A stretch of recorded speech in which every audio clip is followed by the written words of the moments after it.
Chat, what's good? What's good? We are back.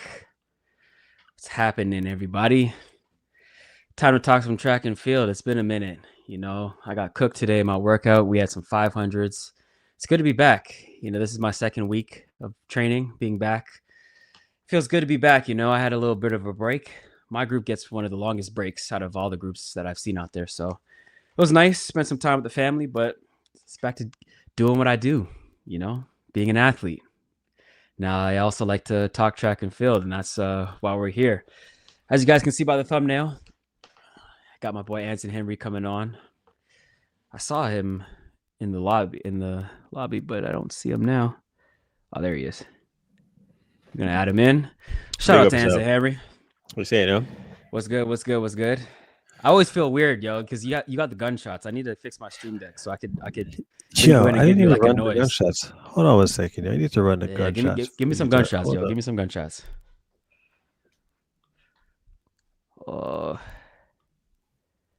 Shout out to the live chat. We got Satoshi up in here.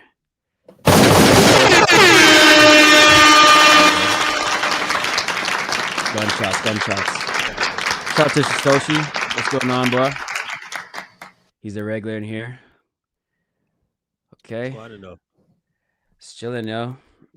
Like I was saying, I got cooked this workout today, yo. It was vicious. People are throwing up and yeah, it was wild. I'm not gonna expose anybody, but it was a rough one. Some people are struggling. That shit needs to be on camera, man. I know. We had a guy filming. I don't know what he's gonna put out, but we had the Star Athletics guy out there. Yeah, I don't know if you follow him. Yeah, he might. You never know. Yeah, that's necessary. Yeah. But yo, what's good, bro? A lot of things have happened in track, even in the off season. That's what's good. We need more stuff like around the clock, not just like races and all that. We need more, things to talk about. Keep the ecosystem going. I'm interested to see what you got lined up. Just a few things. Rodney Dinkins, what's good? What's good? All right. Well, off the hop, we're gonna be talking about his athletic awards. I don't know if you can see the thumbnail from the lobby, but hold on. Let me make my thing. Go ahead. Well, fresh off the press, I just seen this. I guess it was Ramondo's acceptance speech. I didn't see any of that. No, what did he say? Okay, so oops. In his acceptance speech, he had mentioned that, it was like a tribute to the field or something like that, and how there was some circuits that tried to go on without the field this year. And okay. Yeah. And it didn't work out too well for them. He said some shit. He said like that? Yeah. Wow. I'm watching that shit and I'm like, it was such a lame thing to say, dog. You want to know why it's lame?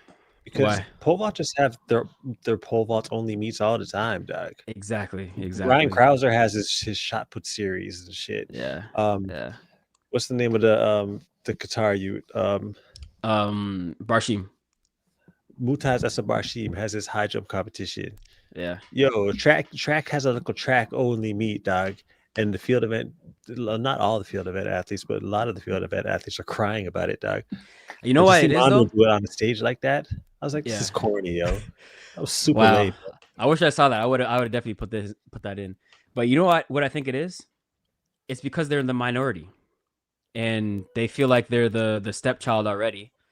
So it'd be like it's cool to have a women's only meet because the women in general feel like they've been marginalized. But like if there was a men's only meet, then people would complain. So when you're the majority, you're not allowed to have it, right? Like it'd be like we have a White History Month, society would be up in arms. But we have a Black History Month, and then it's cool. It's all good. But it's because the groups that feel marginalized, they never let the majority groups have anything, Never. So if it's track already gets all the fanfare. track already has all the luster, and everyone always pays attention to the track, and the field already feels like they're taking a back seat. So you have a track only meet, you're really like highlighting, like, yeah, we actually are gonna go put our best foot forward, and field events don't like that. But Exactly. it's business, bro. Like, what? Come on, man. Yo, I want to touch on this. Give me, take me off stage for a second. I gotta tend to my daughter real quick. Yo, she's sick. Give me 1 second. Yeah. Do your thing. All right, chat. We're gonna let Anson be a dad real quick, but let's see what we got here and here. I'll be running the 100 and 200, little Cheeto. Hey, shout out to you, man. How old are you, little Cheeto? Let me know. What are your times looking like? Are you a newbie? Are you a vet? Are you in college, high school, pro? Like, give us a little more context. You see, Sydney even said she didn't deserve a award. I didn't see it, man. There's some sound bites from these awards acceptance speeches. I didn't think it was going to be anything to tune into. But if she's saying that, come on, man. I mean, we're going to talk about the award show for sure. This is going to be the theme of the episode. But if even Sydney's saying that, come on, man. The biggest snub. How do you go triple gold, number 4 all time, number 9 all time in 2 events, undefeated in the 100, and you're not even a finalist, not even final 2? I mean, I know I defend my teammates and all that, but just objectively, I think we can all agree this is pretty crazy. Sydney wasn't even there in Monaco to pick up the award. She doesn't care, and they're begging her. I mean, I don't know. I don't know what to say. Like, if she understands that, like, this World Athletics Award thing isn't what it should be, then how much do we even care? How much? I want to know, chat. Let me know how much you guys actually care about these awards. Does it matter to you? I know it matters for the athletes because it adds to incentives, and of course it adds to your resume. It's something you can add and add accolade and say, like, yeah, I was athlete of the year. It's a huge honor for sure. But like, it's like the Grammys now. Like, like historically that's always been good, but people started saying like, yo, the Grammys don't matter anymore. So how much weight does it actually hold still? You know what I mean? You guys let me know though. Maybe the fans really care about it. But from an athlete perspective, I definitely care, of course. And just from a historical point, like when you see someone like Melissa Jefferson wouldn't have a season like she had, and not even to be a finalist, bro. Come on now. Just from a historical perspective, it would have like solidified how special that moment was for her to be athlete of the year. Or at least a finalist. Like, golly. 14. Okay. You got a 14-year-old. That's cool. I mean, okay, your time is 13:45. All right. Well, looks like you're just getting into it. So shout out to you. Keep it going. Love to see the young track athletes join the sport. Mono didn't have anything to say at the time when GST was looking good. Clown behavior. That's the thing. Everyone wants to pile on, in hindsight. But if that one investor didn't pull out, just imagine what the narrative would be now, right? It would have been, this is the greatest thing for track and field. Everyone's saying now how, oh, it's bad. It set us back. It's a bad look. But if that one investor doesn't pull out and it actually works out the way it was supposed to, we have LA, everything goes through. Just imagine what the narrative would be around Grand Slam track. It would have revolutionized the sport, and that's something that we desperately need. So everyone can pile on now, but I'm still pulling for them to rise from the ashes. That was some bull how they did MJ. I mean, I think part of it is personal. I think they didn't like that he was trying to disrupt what they had going on, the status quo. People get comfortable in their positions. So like when people are making money in higher up positions and someone comes in and says, oh, I can make a better product, then people are like, who is this guy? Who does he think he is? And, people don't like that, right? They want to keep making their easy money, keep staying in their cushy positions, and they don't care really about the athletes. Athletes are still showing up to run their meets. So clearly, their model is the only game in town. So if they don't have the other option, there's not going to be much pushback.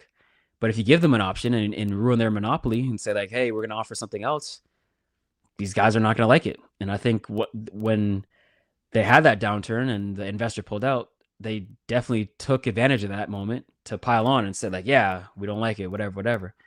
And they're coming out with their articles and stuff saying the Grand Slam flop and whatever after the first one when Jamaica didn't sell out and whatever. It's just like, yo, like instead of shading them, why don't we just work together? Why don't we just merge together, and make something unique, something revitalized where we could all win?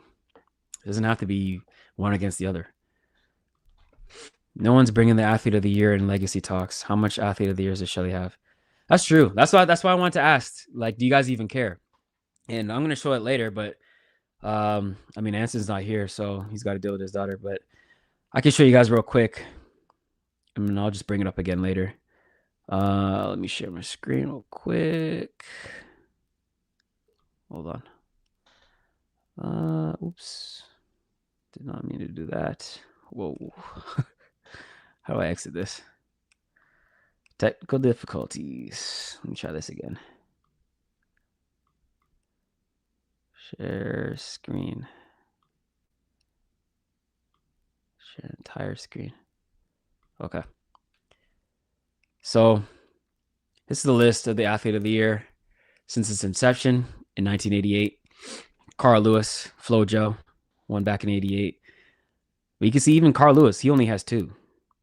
So this thing is really hard to win. Michael Johnson has 2. El Garouge, he's got what, 3 in a row.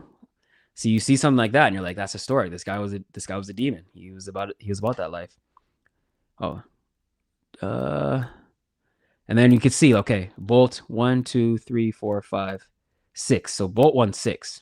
So clearly, greatest athlete we've ever seen in our sport, and it's backed by this. Now you ask how many Shelly has, right here, 2013. She only has 1. Elaine has got 1. So clearly, very hard for a sprinter to win. And Sonya's got 2. Allison's got 1. And now Sydney, she's got 1 in 2022, but then they switched it here to track, so it makes it a little easier to win.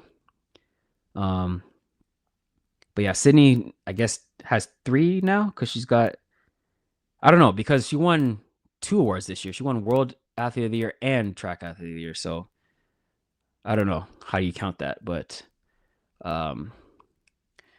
yeah, Tobogo won. I guess she only has 2 because she has 2. She's got the world one here, and then another world one this year, and then 2 track athlete of the year because Tobogo won athlete of the year and track athlete of the year. So yeah, I guess she has 2. But yeah, incredibly hard to win. But if you look at 2013, Shelly, she's had many great seasons. She's won crazy amounts of titles, but she only won it once. And guess what she did? Triple gold. Guess what Melissa Jefferson Wooden did? Triple gold. It's like, yeah, I get it. Sydney. We all know what she is. And I ate my humble pie picking against her. Picking Paulino to win. But let's be honest, I really feel like the rest of the year that she had wasn't athlete of the year worthy. I mean, she had a phenomenal year, of course, but you take out Worlds. I mean, it's just a really good Sydney year. Now you look at Melissa Jefferson Wood and what she did without Worlds. She was cooking all season long, undefeated in the 100. Came out of nowhere, won 2 events. People didn't even look at her as a 200-meter runner. She didn't even run the 2 before this. Comes out and wins. How do I take this off? Hold on. Stop sharing screen. All right, my bad. Bad for optics. But anyways, how many athletes of the year does Shelly have? She has 1. She did her triple crown, and Melissa should have been up there. Just from a historical perspective, she should be on that list. That's how great her season was. School I'll be running for is Edison Middle School. Okay. Oh, you're in middle school still. Shout out to you, man. Good luck. All the best. My bad, Melissa, on not even being in the running. It's crazy. Like Femke Bowl, no shade to Femke Bowl, and I hate that they put her in this position because now she's taking all the heat, but it's just crazy. All right, looks like Papa's back. We're gonna get him back in here. Was good. You good? Daughter's good? Yeah, apparently. All right. Who knows, man? You know yeah, how that no, goes. it's tricky one. Look at Drew. I got drool on me. Damn, yo, So it goes. you're in the thick of it, dog. But all right, Yeah. let me jump into this. Hold on, let me take this. Are you done talking about Mondo's lame speech? Yeah, man, it's just Okay, like cool. why shade it? It's just I get it. Like they always feel a way, and it's cool for the little man to punch up at the big guy and fight back against the system, and field events matter too. And yeah, I get it. But like, let's be honest. If Mondo wasn't in the pole vault, how many people are checking for the pole vault? Let's just keep it real. We care about the pole because he's breaking world records. He's very exciting. But overall, on the pecking order, if you're going to draft events from track and field, when do you hit pole vault? If you're just going off of events and not looking at like, okay, who's got the stars? Let's just keep it real. I think they should just let him compete by himself. I mean, he pretty much does. Like that's kind of they only show the final jumps anyways, and it's usually just him against him. Like maybe there's like one other guy, like a Sam Kendricks or the Grease guy, and they go to like 6 foot or 605. But after that, it's just Mondo. And I think it would be better for them he's too. Breaking the record. Yeah, it'd be better for them too. They could actually compete. Right. And Mondo could just go for world records. Yeah. And we're not acting like they're battling. Yeah. And don't get me wrong, the event could be interesting. Like when they do it at cool events or cool venues, it looks dope. Like if you did that in Times Square, pole vault in Times Square, that would be crazy. Sure. Or when they do it in the mall or whatever, like there's things they can do to jazz it up. Or when they have those all pole vault meets, it's cool. They're going back and forth and jumping bars, but like overall, all pole vault meets. Yes, the all pole vault meets. Yeah, the all pole vault meets. And the reason why it's dope is because we're tuning in to watch pole vault. But when you turn on a Diamond League or Continental Tour Gold or whatever, we're pretty much tuning in for the track. And then they just sprinkle in some pole vault jumps. Like, I'm not trying to sound like an asshole, but like, let's just keep it a buck since you want to say like, oh, track flop, track flop. Like, come on, man. Yeah, if you wanted to do that, then yeah, we should say some shit too. Because the reality is, why don't they want the track to do its own thing? That's a good question. Is it because they really think it can thrive on its own? Because there ain't no one saying shit when there's pole vault only meets, high jump only meets, marathons. I've never seen anyone be like, "Hey, where's the track races? Why don't you have any sprinters here?" Never. Just like, do your thing, dad. Cool. Yeah. This is what we do. This guy's like, in his acceptance speech had to mention it at the World Athletics Awards. In his acceptance speech, dog. Crazy. Cool. All right. Honestly, I'm just finalist, but I think Chibet snub was even worse. Sprint bias, but double golden world record. Hey, I've been on record saying it should have been MJW and Chibet, the final two. What, instead of Sydney? Yeah. Wait. I'm not mad that Sydney won, but if you look at the totality of the season, Chibet went crazy. I mean, Chibet, honestly, she has a case to be the favorite if you really look at it. But like, I didn't realize that until I actually looked at the stats, because I was just saying, oh yeah, it should be MJW and Sydney when I saw the list. But then Chibet really went crazy. She broke the world record, won golds. She won the Diamond League title, I think. So more so than Kipiegon? Yeah. Kipiegon didn't have the year she had prior, where she was going bonkers. I think star power should play. We've spoken about this. I think that star power should play somewhat of a factor, though. So but if you're an event where it's obscure, you're never going to be a star. Like Chibet, when's she going to be the star? Like, would you consider Kipiegon a star? I don't have the answer for that yet. I think she's becoming a star. She's becoming mainstream. She's got docs being done on her and stuff, and she's more of a name than Chibet is. Yeah, arguably more of a name than Melissa is. Kipiegon, arguably. Maybe. I mean, she did have that breaking 2 thing. That was big promo. Only because Melissa's new. This is her first year. I think Melissa's in a. It's not though. That's the thing. That's her first year dominating, but Kipiegon's been dominating for a while. I mean, not World, the Olympics. Yeah. I mean, yeah, for sure. She's got more. She's more accomplished. She's been doing it for longer. But Melissa's just in the bed in like in a. She's getting started. It's a cooler event. Yeah. Yeah. Yo, you know what I think? I don't understand a lot of the award winners. Kimando, I get. Sydney, I get. Yeah. I don't. I don't understand how they didn't give the award to Noah for track athlete of the year. All right, let's just get into it. Let's get into it. All right. So these are the finalists, the final two. Still pisses me off that Femke Bull is there. I mean, Femke, she did her thing, but like, there's no way on earth that Melissa Jefferson should be there. It's just criminal. But anyways, these are the final two. Yeah, no, they put her in that position, dog. They put her in that position. They set her up for this. That's their fault. They got us all looking at her like, yo, what the fuck she doing here, yo? That's them. We're just pointing out what everyone's saying. I think Femke is really nice and gets overshadowed because Sydney was just so dominant. But like, I defend Femke a lot of times, but in this situation, they set her up for failure. But anyways, these are the final two.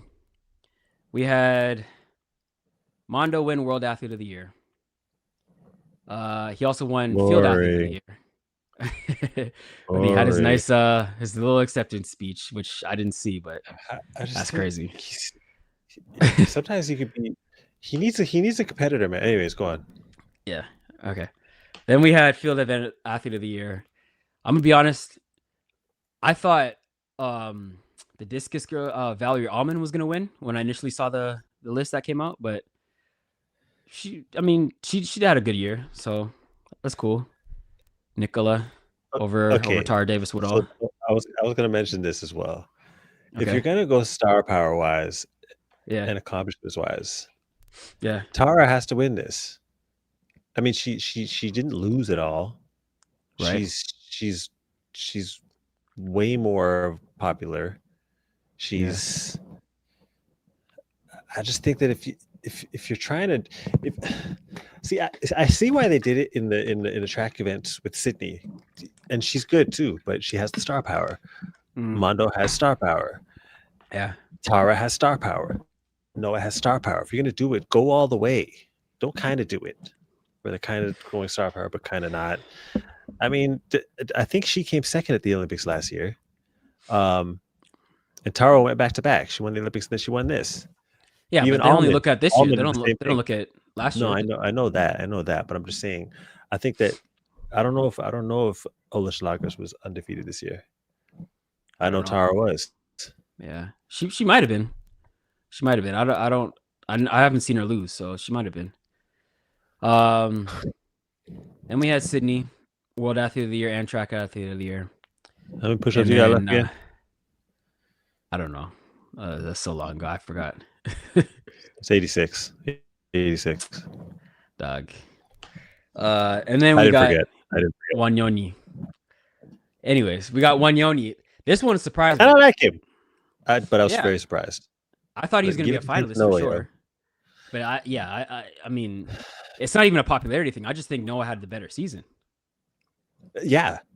And he's doing 2 events. Yeah. And he got 3 medals. Yeah. And he was undefeated in the 2.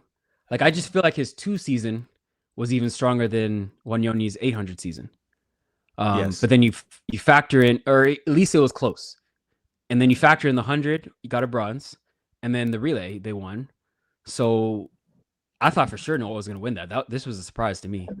And a popularity should tip the scale. And Noah clearly has that. Yeah. But the thing is with popularity is, like, it's just going to, like, Americans are going to dominate. And if you're cool with that, you're cool with that. But, like, what do they have to do to overcome them? Well, it's funny you say that because geographically, if you look at it, they have USA, Sweden over in Scandinavia. Yeah. Then you have Wanyoni in Africa, and then you have Polish Schlagers down in Australia. So they covered the globe. Yeah. You think that was intentional? It when you look at it like that, it seems like there was some intent. Because even what you just said, like, do we want to see all Americans? Yeah. Maybe some people don't. I mean, if they deserve it, then yeah. But if there's a case, like, a Chibet would never win, even if she's deserving, because she doesn't have the star power. Right. And we'd So have 2 Africans. yeah, and then Like, the continents are spread out, and I think you can make a lot of fans across the world happy, I guess. true. And maybe because they snubbed Chibet and Kipyegon in the women's. I really don't think Kipyegon was a snub this year, though. I just think it was Chibet. But apparently they snubbed her last year too. So maybe they're trying to make up with it with the Wanyoni pick. But yeah, these are your athletes of the year. What'd you think of Sydney? Like, obviously she's gonna win over Femke, but like looking at the whole list, you thought she was still world athlete of the year? I thought it should have been Melissa, and if it came down to Melissa and Sydney, I would have went with Melissa. Okay. But Sydney, I get it. Yeah. She did her thing, yo. Her performance at Worlds was worthy of winning World Athlete of the Year. It's just when you put it beside what Melissa did, to me, it's just like there's no way you don't reward that. And I showed this earlier when you were gone, but I'm gonna show it again. This is hold on. What the heck? You can't see that, right? Nah. JBC said the fans aren't going out of their way to vote for Noah and Tara. The Africans are voting for can you see this? Guys. Yeah, I see that. All right. So this is the whole list of the entirety of the World Athlete of the Year. So it started in 1988 with Carl and Flojo, right? And you see someone as crazy as Carl only won 2. So that proves to you, okay, this is a very hard thing to win, right? Michael Johnson won 2. And then you see like El Garouche, this guy won 3 in a row. So clearly he's about that life. He's a demon. Marion Jones won back-to-back. Okay. So like winning 2 is like you're one of the best of all time. Right? Then you got Asafa when he's breaking world records. Sonia won 2. And then we get into Bolt. So Bolt won 1, 2, 3, 4, 5, 6. So clear shit. Exactly. So that when you see that, right, you say like, damn, Bolt was that guy. Like this like stamps it, right? So I was asking the chat if they actually care about this award, because sometimes like athletes don't even really care. Like if you look at your favorite artist, sometimes you don't care how many Grammys they've won, because you know, like, okay, the Grammys are a little biased. You know, they might be going with the hot person. They might have some incentive to choose some random guy. Like, what's that white guy that won that one time over Kendrick? You know what I'm talking about? Yeah, I know Macklemore. Macklemore. Yeah, in what world is Macklemore the best rap album of the year? But like, you can have weird stuff like that. But like a list like this, it looks legitimate, right? And so you look at it and you see like, okay, as great as Shelly Ann Fraser-Price is, who to me is the 100-meter GOAT, she's only won it one time. And that one time is in 2013. What happened in 2013? Triple gold. Who is the first person to do that since Shelly Ann Fraser-Price? Melissa Jefferson Wooden. So it just makes sense. Like, okay, you look at what you have to do to get on this list, and then you do what Melissa just did. It makes sense that like it gets stamped with this. Like, she belongs on this list. Like, that's how historical her season was. And I get it. Like, Sydney running 47.8 is incredible. It's mind blowing. But like the totality of the year, I just feel like Melissa put from Jump Street, from when she came on the scene, she was just cooking all season long. And people were saying, oh, she can't hold it. She's not going to do it at Worlds. And she went even better at Worlds. She peaked at Worlds. You know, she beat everybody throwing at her. She beat Julian Alfred, the Olympic champion. She beat Gabby Thomas, the 200-meter champion. She dominated at Worlds. Like, her margin of victory was just like blowing people out. Like, it's just like, there's no way you don't even have her as a finalist. Come on, man. Yeah, it's mad. It's crazy. It's mad. But and what did Femke do? What? She couldn't even run fast in the 4 hurdles. Yeah, she didn't even PR this year. Melissa PR'd like 4 times, man. And she has like the top, how many times in the 100? Like top 5, I think, or top 6, until you get to the next fastest person. Like, she went like 65, 61, 73. And I think she went 75. And then you get to Julian, who went, I think, 75. Something like that. I'd love, But it's I'd just love to be a insane. fly on the wall in one of those meetings. Yeah. It's It would just never happen. They would snubs never like let it that, happen. man, are crazy. But I don't know. What do you think about the overall World Athletics Awards, though? Do you think they're relevant? Like when you're ranking goats, do you even factor these in? Nah, Yeah, don't even because think we've about it. talked about goats and none of us brought up World Athlete of the Year. How many they have? Yeah, it's not a But like thing. 6 for both I is don't know if they crazy. want it to be a thing. That is crazy. Yeah, But I don't know if they want it to be a thing. It doesn't seem like they want it to be a thing. They don't even. It's not televised or streamed. So yeah. I mean, it's not cheap to televise it, but to It's stream in it, Monaco though. That's expensive. I feel like it's just an excuse for them to go have a party in Monaco. Just write off yeah, as a business expense. it's a good place to have it, yo. But Shit. I think that the fans should be a part of it, yo. We should. Yeah. We're on social media waiting for the posts to come out to find out who won. Mm-hmm. I don't know, man. Yeah. That seems It's like something that they little should have fugazi. invested, yo. Yeah. All right, But let's yeah, see what these overall, comments are talking about. I think the awards were just peculiar. Sydney, okay, out of the two, deserved it. Fine. Mondo, Yeah. fine, I get it. Yeah. Yeah. Mondo was gonna win it. Yeah. But like, I don't know. I like that they changed it too. So they have track athlete of the year, field athlete of the year, and then the overall athlete of the year. I think that's good because there's a lot of great performances, and now you can award a couple more people. But it kind of makes it look weird now because the rest of the years don't have that. So right. like Sydney has 2 actual athlete of the year, like overall, and then 2 just track athlete of the year. So does she have 4 now? Or is it just 2 and then like 2 sub one? You know what I'm saying? Like it's a little weird. Like how do you rank that in history against everyone else? But I don't know. Like she's legendary enough that it's okay that she won. Like if MK had won, oh my god, I'm pulling up to World Athletics headquarters. Yeah, that would have been out of hand, yo. Yeah. But anyways, I didn't count that out though. Oh my god, there's no way.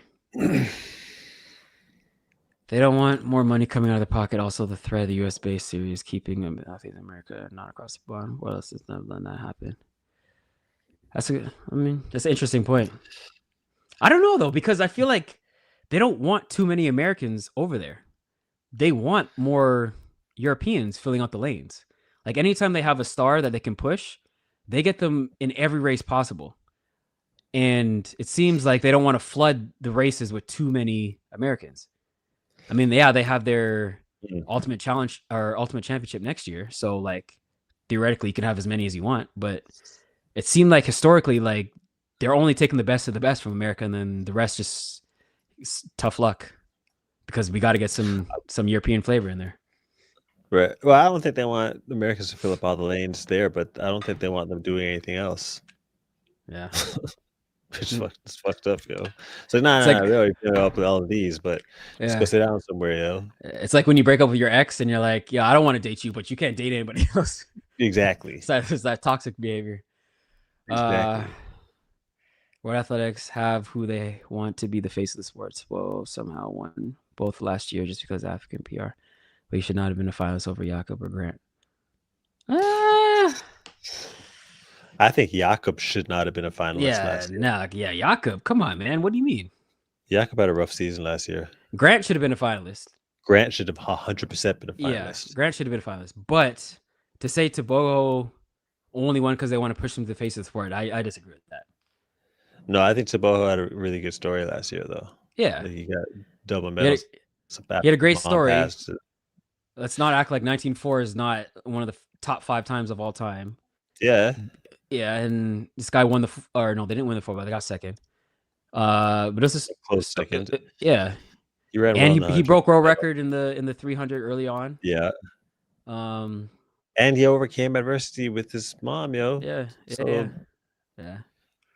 Yeah. I didn't care to see Mondo win the World Athlete of the Award year last year either.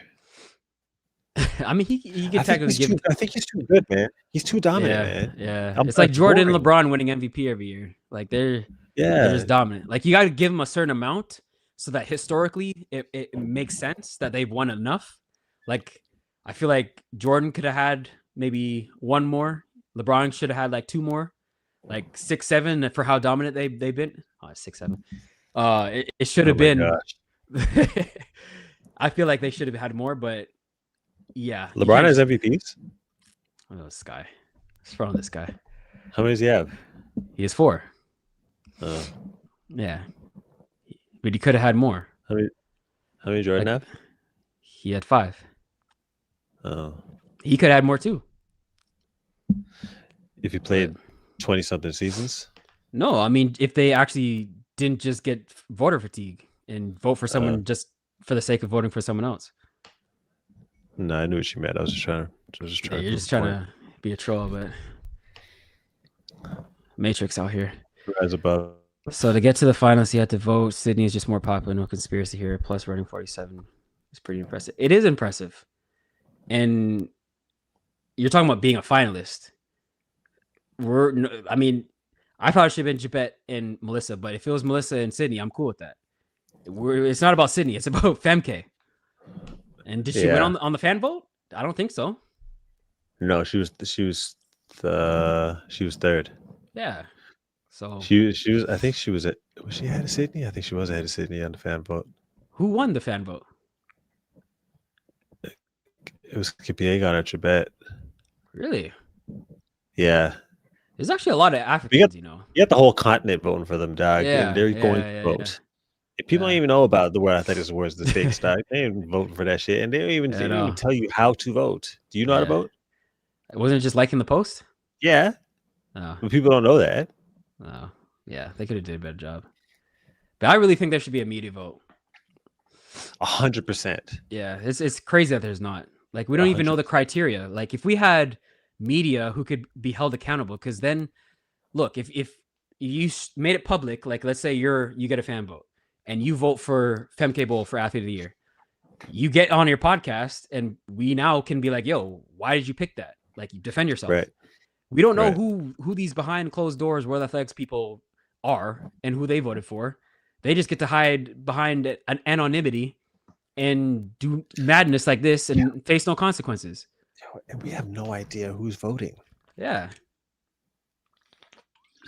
Like at least you could explain and be like, I voted for this person because they did X, Y, Z. We have no reason why they chose any of these people. Like, why did you choose Wanyoni over Noah? Do you know the percentage of the vote is for the NBA MVP? Nah, what is it? 100. Media vote? Yes. Oh, wow. It's all media. Wow. Yeah. Damn. And I mean, I think it's better than what we have, I'll be honest. I think there's more balance coming. You know that the media is going to be more impartial. There's necessarily a motive or a mandate that they're trying to protect or push. It's usually this is what it is majority of the time. Yeah. But if you're getting a lot of journalists, so it's from different sources, so you're not going to be able to get all of them on the same page. So it's going to be more than likely a more pure vote. And the thing that I like is their name is on it, so they're not just like they have to actually put some thought behind it. Because if you go out there like that one year where they voted Melo for MVP and it ruined LeBron not getting a unanimous, we know exactly who it was, so you got to defend it. And if you die by it, you die by it. But at least you are put on blast, and now you got to explain it.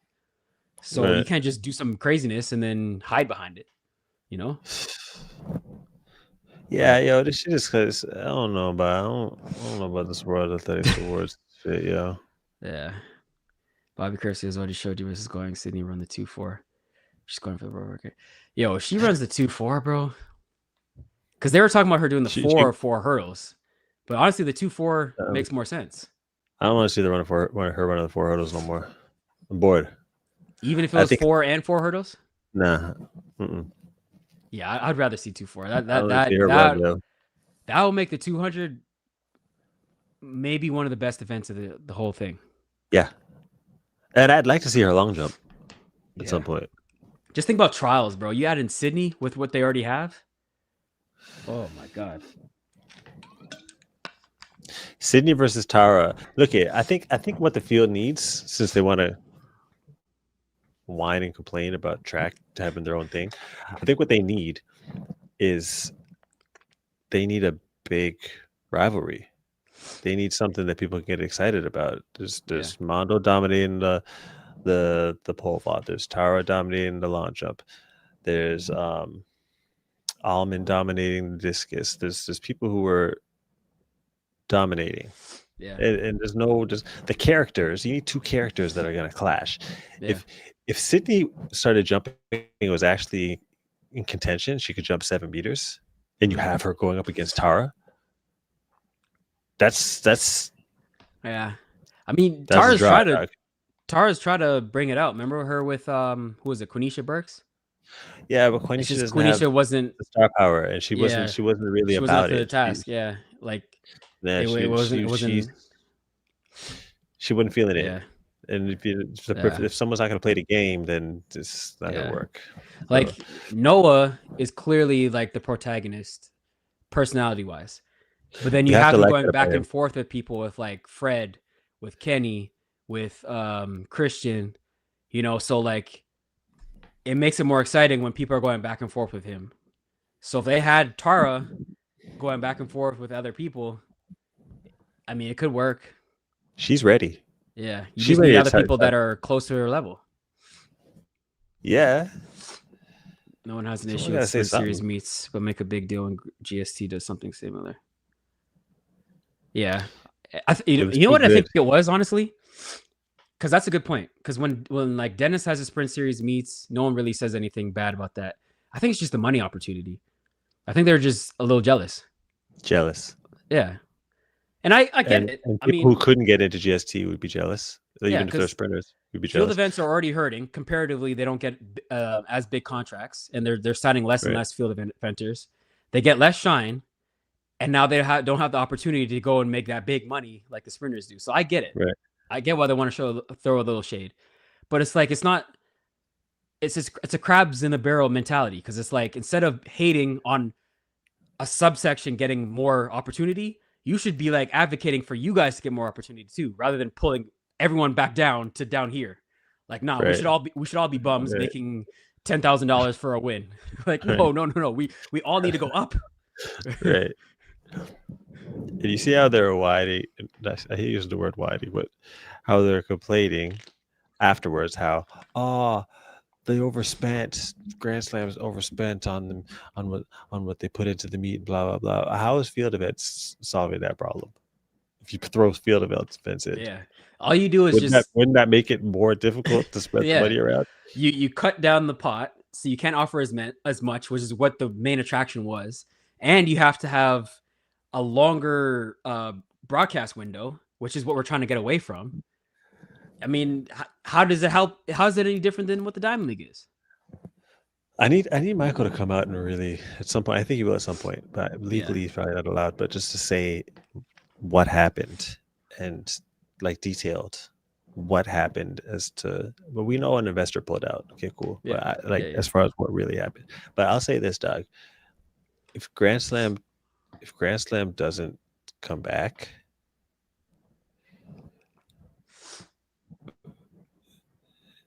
the track and field days are numbered, Doug. Track and field, numbered. Wow, it's numbered. Yeah. So you don't think Athlos, if they expand to men and women, no. Even if they're both genders, if it expands to men and women, that's what he said he's supposed to do.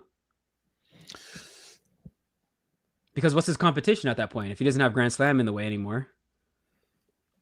Not that they both couldn't eat, but I'm saying, like, if they're the only player in town, this is something that he would have to do, because right now that meet is a joke to me.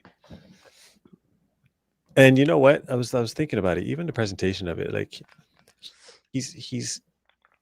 I get you want to show women of strength and you want to highlight them, but he's girlying it up too much. Like, do they need to be on the stage dancing afterwards after winning a medal and shit? Like, do they even really want to do that? Did the women come Some of together and them say, do. "Hey, after we win, let's Yeah. go up on stage and dance"? Some people don't like to dance. Yeah, On but I mean, camera. if they don't like to, they don't. Like some of them didn't. They just stood there, and No, most of them that's tried to do a little uncomfortable two-step, dog. It was like, yeah. But I nah, mean, bro. you And know, like you, why you got what I agree. I would you agree. have men up there dancing? I think that's the reason. That's part of why they wanted the women, because women are more likely to do that kind of thing than the men were. Like, I don't know how many of the She, guys would have been up there dancing. Like Noah would have she, danced for sure, but like, how many other guys would really go up there and dance? not many. Especially in your spikes, bro. And your No. So you you think a know, lot of the women wanted that? I think so. Yeah. Okay. Because a lot of the women look at their social media profiles, like they do the TikTok dances. Like a lot of my teammates do that. They like to do the dances and whatnot, and so it fits. And I think that's part of the draw of why he wanted to focus on the women, because he's like, part of the reason why they have bigger profiles is because they're willing to do the trendy thing that like builds your name, and a lot of the guys in track aren't. Do you think the viewers are excited to see them get up on stage and dance after? I think the people in stadium are. On TV, it's a little awkward because we're not like feeling the vibe. We're not like there, so it's a little like okay. But like when Tara's doing it, you know, she's like clearly got energy and like wants to do it. So it's like okay, this is Tara's a adding something showgirl, to though. it. Yeah, She's that's what I'm showgirl. saying. Yeah. So if you're someone that like likes that opportunity and wants that stage, I think it could help. But if you're just like someone who's kind of awkward, just like, hey, then it's like, all right, we don't really need this. I think it's overall kind of lame, dog. Yeah, but you're a track fan, so you don't care about that. You just want to see the track. Maybe. A I lot just of the want it to be taken casuals. seriously, dog. It's just Yeah. gimmicky, man. I think mean, look, the reality is Alexis needs to talk to he needs some different advisors as far as what he has going on there. But how's that different than a touchdown dance? Or do you think that's lame too? No, I don't think that's lame. Yeah, so But I think same concept. I think that it's a part of the culture, though. Well, that's what they're trying to change. They're trying to make it part of the culture. I mean, it's gonna be hard because for so long track has just been stone face. I don't think that's something we gotta evolve the sport in some ways. That's like adding it into golf. Does it need to be added into golf? Does it need to be added? Tiger Woods had his little yeah. He didn't do no dancing, dog. He didn't do no dancing, but he had his yeah, and you know the golf enthusiasts were like, "What is this guy doing? You don't celebrate." That's on the playing field, dog. They're not gonna have him get up on stage afterwards and be up there doing the cabbage patch. Okay. Yeah, but I mean, they're like 40-year-old men. It's a different demographic. These are like 20-year-old women. Even tennis. They can have them out there dancing. No, Serena did her crip walk. She did her crip walk. Yeah, but that's it. Okay, well, I think it should be optional. It shouldn't be a part of the program. Here comes the dance. So what about getting the crown? So you just don't take out the ceremony? I like that. That's feminine, very elegant. It's prestigious. It's regal. I like that. Okay. I think you keep that. Yeah. But then if they added in the men, they should have a belt. That'd be so dope. Like a championship belt. Belts would be cool. Okay. What else we got here? Known as all the events matter. Fan base is annoying. Not everything is fair. All the events matter. Fan base is annoying. Yeah, exactly. Track carries the rest. Track carries, unless it's 3 golds, obviously better than Sydney's 1 gold. Well, technically, Sydney got 2 golds, so she did run the 4x4. Let's be honest, the European panel is full of. They have their favorites. Panel overrode the fan vote. Chibet had the most fan votes. Wow, that makes it even worse. Right. 40 seconds is far better. Is the FMK facts? I knew he had a longer season. That's why he won. Also, World Athletics panel don't like Noah. So okay, so they're saying that they're trying to make Tobogo the face, but you don't feel like they're trying to make Noah the face? I feel like they push Noah a lot. They don't like Noah? Yeah, they love Noah. What do you mean? They're like begging him to come to Diamond Leagues. I think they really like Noah. Yeah, and why wouldn't you? Like, if you're gonna build a sport around someone, Noah, you might not like his personality, but like that's the type of character you want. And look at the time he took out to shit on Grand Slam. They should love Noah.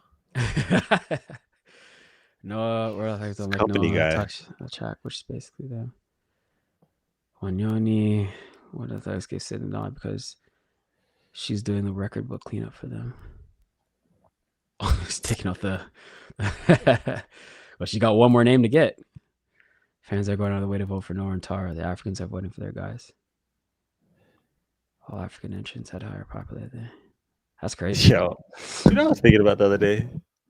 What? Okay, the Olympic champion or the world champion in the 100 came out of Grand Slam of the oblique, right? Yeah. Can you imagine Grand Slam if every week Noah's lining up, obliques lining up, Fred got in some shit, whatever. Say Fred's lining up. Kenny's oh my gosh, Kenny's lining up. Yeah. Like, fuck yeah, dog. Bro, it had the potential to be so crazy. It's like these guys are they make no sense, man. They make no sense. And even some of the agents, there's some sprinters that I was talking to that were trying to get into it, and their agents wouldn't allow it to happen. Big sprinters. Really? I'm not, they wouldn't allow it. Say their names. No. We'll talk about that off camera. But he was clueless as to why. And I'm talking to both sides. Like, such and such wants to get in. And he's saying literally, I'm trying to get in. My agent's handling it. And this guy's saying, well, the agent's actually not trying to get him in. What? My agent's not trying to get me in? It's like, it's ridiculous, man. Yeah. That's kind of crazy. Imagine these big names every week, dog. And those kind of track and fields never looked, or tracks. Well, I'll say fields. It's never looked like that. Yeah. And during I don't know why. During the off years, dog. And if you are gonna hold them back from doing that at something else, don't make it so you're just holding them back and it never happens. Hold them back from doing it, and then you do it. Like if they said, "All right, diamond leads are going to be this now," like, okay, cool. At least somebody's doing it. Like, exactly. Like, what are people fighting for? Like, what are you against? That if you're against Grand Slam, then what are you excited about? Right. What are you holding on to? Yeah. Nothing. It's crazy. Agents are aligned to world athletics. Old money versus new money. Also, they don't like MJ. Yo, I didn't know MJ was that like disliked. Like, yeah, apparently that's the thing. When they came out with that article, the Grand Slam flop one, did you see that? After Jamaica? I heard about it. I didn't read it, but yeah, I heard about it. The guy said something that was like, when I saw Michael Johnson cross the line in '96 with those gold shoes on, I knew the sport was finished or in trouble or something like that, something crazy like that. I'm like, what? Like, why do they hate this guy so much? I don't know. Maybe he did something back in the day. This is before my time, but I don't know. It was an arrogance thing, apparently. Yeah. But a lot of people, better athletes, people don't like Noah. People don't like Carl Lewis. People, yeah, this comes with it, yo. This is the American sprinter like prototype, you know. Yeah, it's very un-European. Yeah, to be like that. But this is how it's always been. I mean, you get like someone every now and then. Like the women are usually more sweethearts, but the men are typically like that's the persona. I'm better than you guys. Yeah. What do we want the sport to be? What is the goal of them? What do they want it to look like? I know what I want. I know what I want too, and I know I know what the general public would want. Yeah. My daughter is on one. I know what the general public would want, right? Yeah. But I don't understand what they think is going to work. Our treadmill's about to come out. That's insane. I mean, that's clearly just a cash grab. Like, that's a joke. Like, they wanted the partnership. That's all that is. It's a joke. Yeah. They're fine being a joke. Missing a lot of comments. And I'm not laughing. Approaching that 40-year world record is Titanic. 40 years is crazy. You gotta get her. No, she's trying. That's cool. Hold on, leave her. Sydney was running against 47 and low 48. We have not seen that years. Yeah, I know. That's why I was like, okay, from a historical perspective, it's acceptable. I wouldn't have went with Sydney, but it's respectable. But Melissa ran 10.6. It's 61. 10.61. 61. That's number 4. Was it raining in that race or no? It was raining. I don't know. The 4. The Sydney race was raining though. Yeah, it was. Sydney's race was raining. I think it might have been raining for a 200 though, and she went 21.6. Yo, let's put some numbers up, yo. This is crazy. This year's purple her in this 100, 200. Shrika wasn't Shrika in this year. Yeah, okay, but she wasn't. What? I mean, what are you supposed to do? Didn't Lane run 10.6, 21.5. Home for one Olympics. Did she win that year? She did win. I just showed that 2021, and she ran 10.5, not 10.6. 10.54, 21.53, and yeah, they won the 4x1. Yeah, she won 10.6 at the Olympics, if that's what you meant. But she won 10.5 at Prefontaine. Yeah, that was nutsy. Jakob had a rough season. He won the 4. Okay, he was more dominant than Thibault. He lost more races on the circuit than he won. He also lost the 100 and the Yeah, but didn't Jakob lose the 15? Yes. Yeah. Who won that? Josh Kerr? No. Or no. Man Bun. Cole Hawker. Yeah, Cole Hawker. Hawker. Yeah. And didn't Jakob get He got third or fourth? Third? I thought he got fourth. Like he didn't medal. Because Nagoose. Oh yeah. I think Nagoose came third. Yeah. So okay, he won the 5K and he broke. I swear the world records that he broke was like the 1K and stuff like that. I could be wrong, but I swear it wasn't like the real events. Yeah. It was obscure. Which, in that case, Tobogo broke the 300-meter world record. Yes. So which is somewhat obscure. It's obscure too. Yeah. But it's the same caliber. Yeah. I mean, I don't know. I still feel like it was between Toboho and Grant last year. I saw an interview that just came out with Jakob that I want to watch because it seems like it was pretty intense. Yeah. Because did you see the clip? No. Is it on his page? I reposted it on the Track Field Network, but it should be on his page, yeah. Okay. But he was basically saying, if you have a Ferrari in the garage, if you have a Ferrari in the garage, but you have some slower cars out and they're racing, do you care what they do or do you care about the Ferrari? He says some shit like that, yo. So basically, I think he's saying that he was, yeah. Yo, I love that he does that. I'm not gonna lie. See, I like that. Without that, I would not be checking for the 15 like that.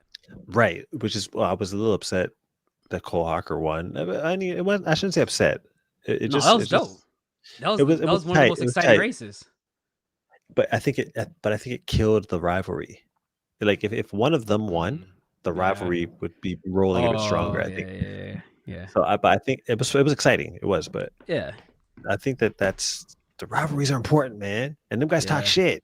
Yeah. Josh Kerr and Jakob Ingebrigtsen, they're ready to talk shit for sure. That got me interested in that race. Yeah, some media votes go under World Athletics family, but the process is unclear. Let's Run gets a vote. World Athletics family. Listen to the title. Team Anonymous. You need to change that. This guy said, "Where's Kyle and MJ hiding?" I mean, they're trying to put out the fire, bro. What do you mean? Thoughts on World Athletics not taking 50%, forcing them to go bankrupt? Yeah, what do you think about that? You think World Athletics should have partnered with them? Yeah, I think it reiterates the fact that I don't think they necessarily want it to work. Yeah. Why wouldn't you, Doug? Just like I'm saying, what do they want, yo? You're not going to get the status quo like this. They want the status quo. They're cool with what it is. Athos has to move into the actual calendar. Yeah, that's the biggest thing, to make it not more of a party. Keely looked at them and like, no, give me my crown so I can get the money and go. Yeah, man. They ain't trying to do that shit. Maybe Yeah, he liked the besides side cool dancing. with dancing. Yeah, she did her thing. She's another TikToker. They Yeah, should have asked ahead of time she's who showgirl would too. dance and who wouldn't. That's true. If they ask beforehand, then it's like, okay, we know.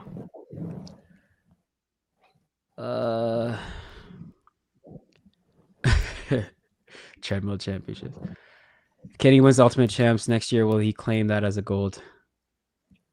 Is that No, considered a because major? I don't think he would, because I know he wants like Worlds or Olympics as a gold, but yeah, I don't think he would. I mean, he's gonna take the bag for sure, but like he has his world gold from the relay now, so he has a gold. He's good. He's happy. From the relay? Yeah, he just Come wanted a on, gold. dog. He wants an individual gold. No, he obviously wants an individual, but now he has the monkey off his back where he has a gold. So like people That's are not a calling him monkey Silver off of his Surfer. back. It is. If you go to his profile, No, it's not. to him it come on, is. let's not do this. That's the I'm telling you what he says. The monkey is off his back. He got a relay gold. He has a gold on his profile. He can retire and say he has a gold.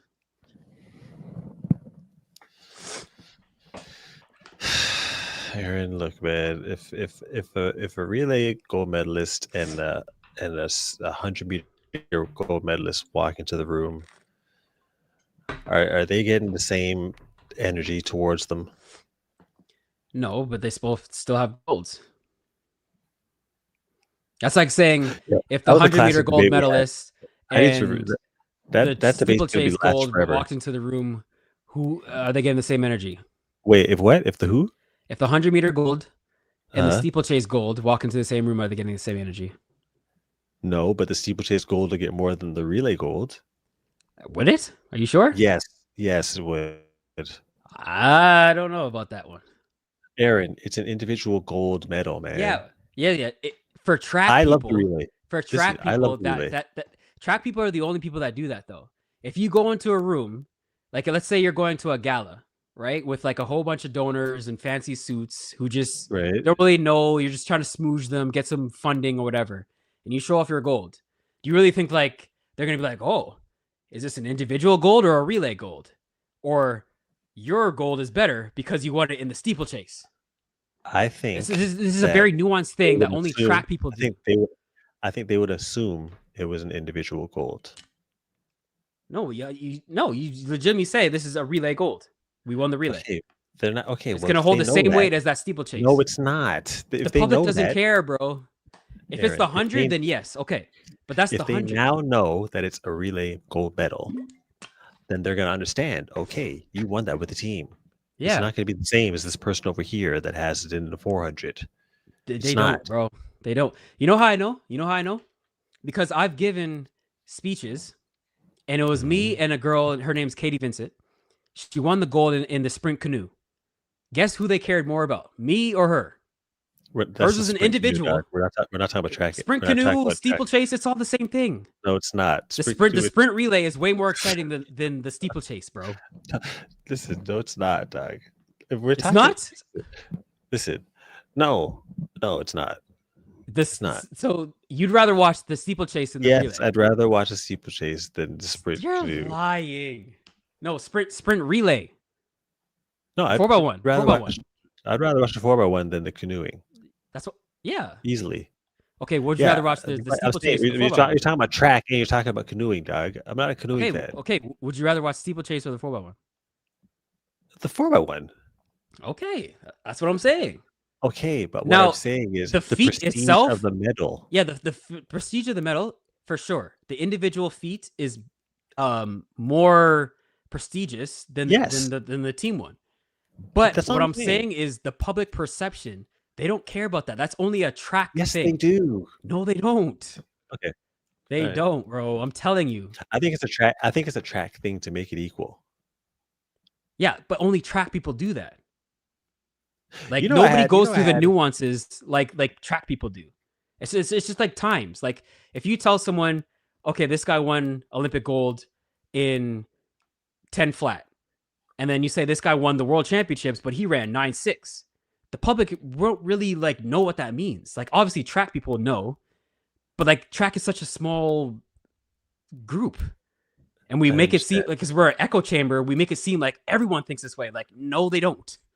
Okay, no. At the times thing I get, I'm just talking about individual gold and relay gold. Because you're part of Ultron. Yeah. So everyone's gonna be, if you're without Voltron, then they think you're just an arm. Yeah. I know. Track, yes. In track, yes. And then there's individual gold medalists are like Superman, Spider-Man, Batman, Wonder Woman. Yeah. That's that. Yeah, and there's Voltron. We know this. Voltron is formidable. It's Yes. formidable. I'm just saying, dog. People track people. We track gotta people. There's a difference, bro. I think it's important. To give respect to the relays, but to be sure to have the respect given to athletes that were able to do it individually. I get that. But they get the respect, though. It's a bigger deal. It is. No one's denying that. But here's the thing. Is nobody actually has to point that out, because we all know that. The moment you say in track, what do you have your medal in? And you say, I won this in an individual event. We know they won it by themselves. So the respect is there. Nobody's putting them on the same level. Like, you guys are equally the same, but we both have the gold medal. 100%. You both got a gold medal. Yeah. But it's like if a team won the NBA championship, one person has the MVP. You might be the sixth man. Your ring isn't the same as this other guy's ring, but we all know that. Nobody's saying, okay, Robert Horry is just as good as Michael Jordan because they both have the same amount of rings. Nobody's saying that. We know. But they still got rings. They both are still champions. Okay, but you're saying that if they both walked into the room, that people would look at them the same. No, I'm saying public perception-wise, it would be the same. You got to rank the events. So if I have a relay gold and I'm part of Voltron, in the track space, that's not as good as 100-meter gold. Clear. We know that. But in terms of public perception, if you walk in and I say, I have my gold, it's in the relay. And then another guy walks in and says, I have my gold, individual, it's just me, but it's in breakdancing. Come on now. Okay, no, let's not. Okay, let's not go to such obscure events. I'm just talking about. But it's the same thing within the same world. No, I'm talking about within the track and field worlds. Yeah, you went to breakdancing with canoeing, dog. It's still an Olympic gold, bro. That's the point. No, why those are, dog, because track and field is a staple event. It's a staple. It's a staple sport. That's my point. We rank it based on the difficulty of the event and the popularity of the event. Yes. So within track, the talent pool in steeplechase is not as hard as the talent pool in the 100 or the 200. Then you pick steeplechase. Where I was coming from originally, is we're talking about Kenny being like, "Oh, well, I'm okay. I got my gold medal." No. His gold medal. That's how this started, dog. I'm not trying to say that he's content and say like, I can die happy. I have a gold. That's not what I'm saying. He got the monkey off his back. Yeah, from never getting a gold in his career. It is, there's though. no monkey off his back. No. Hold on. If he never wins a gold individually, he can at least say, I won a gold with the relay, is what I'm saying. So he can't say, I never won a title. Kenny's at a point right now with what he's done. Yeah. Where he knows that an individual gold medal is in his grasp. Yeah. So he's not going to be at peace with just getting a relay medal, dog. No, he wouldn't be at peace. Okay, there's no monkey off his back, dog. It is, though. It is. No. It is. He's not. Bro, these are his words. These are his words. I don't believe him. I didn't ask him. It's what he said. Didn't say it to me. He didn't say it to me. But if that's what he said, I don't believe him. He's too good. Look at this. Why did Kenny show us the middle finger in his middle? Do you follow Kenny? Yeah. Did you see that picture that he's talking about? No.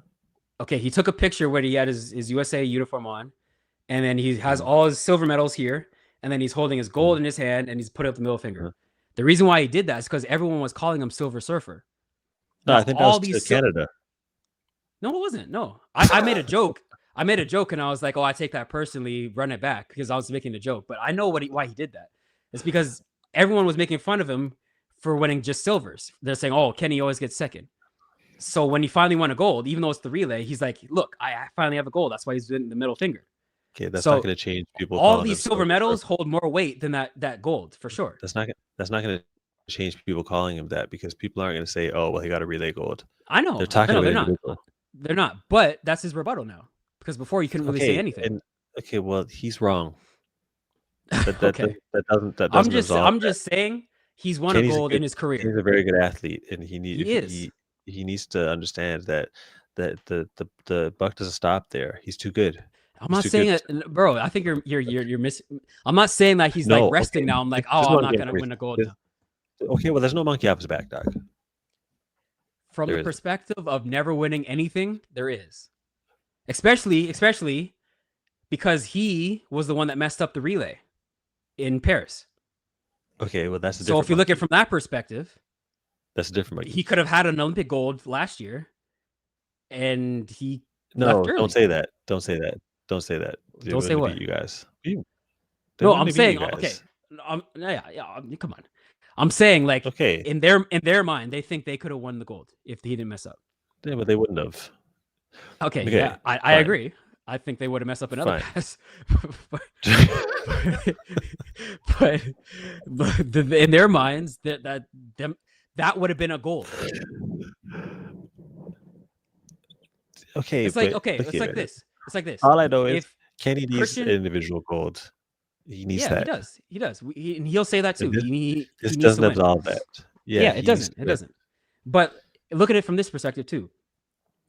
Tyson Gay and Christian Coleman have never won an Olympic medal. Did you know that? Or for as great as they are. So they both have individual medals in the 100, individual golds. Mm-hmm. But they've never won an Olympic medal. So last year, if Christian just gets on the podium and gets an Olympic medal, that monkey is off his back. Even though he's never got an Olympic medal in the 1 or 2, he still has an Olympic medal. Same way if Tyson had an Olympic medal, he could say, yes, I have an Olympic medal. Yes, it is in the relay, but it's still an Olympic medal. It's an Olympic medal. It is an Olympic medal. It is an Olympic medal. It is an Olympic medal. Yes, that's all I'm saying. But that doesn't change. No, I'm not saying like he's too good. That's another athlete that's too good. Yeah, it's just like Asafa Powell. Way too good. So the standard is way higher. For him, it's individual gold. He's a world champion individually. Yeah. When you're comparing the legends of the sport, the relay goals are not even in the conversation. But if you're just looking at their accomplishments, you can say, I've won. Like Asafa Powell can say, I am an Olympic champion. Now, we know he never won it in the 100. He never won worlds in the 100. But he could say, I'm an Olympic and world champion. He can. That's all I'm saying. You know the scouting report on Asafa. Yes. But he can say, I'm a champion, though. No one looks at him as a champion. I mean, he is, though. No, he's not. How's he not? Because he didn't get the individual golds. Yeah, so he's not a champion in the 100. He's a relay champion, dog. He's not a champion. He's not. A champion is a champion. No. It's different. Oh my God. See, this is the track mentality, bro. He's a part of Ultron too. No, listen, dog. This is that track stuff. We can't diminish the standard, dog. It's not diminishing it. If we diminish the standard, it's not diminishing it. We bring down the highest feats within the sport, which is what we're not. No. You're saying let's not acknowledge it at all. No, I'm not. Yes, you are, because I'm saying he's a champion, and he is a champion. I'm saying he's not a 100-meter champion. What I'm saying is, it doesn't negate the fact that he didn't get the individual golds. I never said he did. I never said he did. So there's certain athletes that is the standard, and a relay medal does not absolve that. Yeah, relay medal. I'm not saying it absolves. You're saying. I've even heard this come out of your mouth. I've even heard this come out of your mouth. Do you remember when my very early days of making content, I did something on you. Pause. Okay. Right. And you said, I think it ended it. You said, "Yo, I'm cool going up with my teammates, but I need that. I want to be on an individual. Yeah, I need that. Right, because it's a thing, dog. Bridget, I'm saying it. I know that. Okay. All I'm saying is we got to get away from saying that this is all or nothing. No, Asafa has won a gold, but he still was a disappointment that he never won an individual gold. Two things can be true. What I'm saying is factually correct, but you're trying to be like, nah, he didn't win the 100, so this doesn't count. He has a gold in his career. It's just not the one that we expected for his talent. I'll say from a literal sense, what you're saying is correct. That's all I'm saying, though, from a literal sense. No, what I'm saying from a reality sense. What's the difference between literal and reality? Literal is just verbiage. Literal is supposed to be reality. No, it's not. Literal is verbiage. Like technically, yeah. Okay, so you're saying from a semantic standpoint. As far as what we really know, we all really know. Okay. We know that these guys need that individual gold. Yes. In order to really fulfill themselves as far as that's concerned. They can't be like, I got my gold now. No. Well, they can't say in the context of amongst legends, I have a gold against like when you're comparing who's better as an athlete in their career. But if you're going off of who's actually won something, they can say it. I've won something. It's just not what. It's just not the. So they have a seat at the table. They have a seat at the table with. They have a seat at the table with people who've won. Donovans, Michael Johnsons.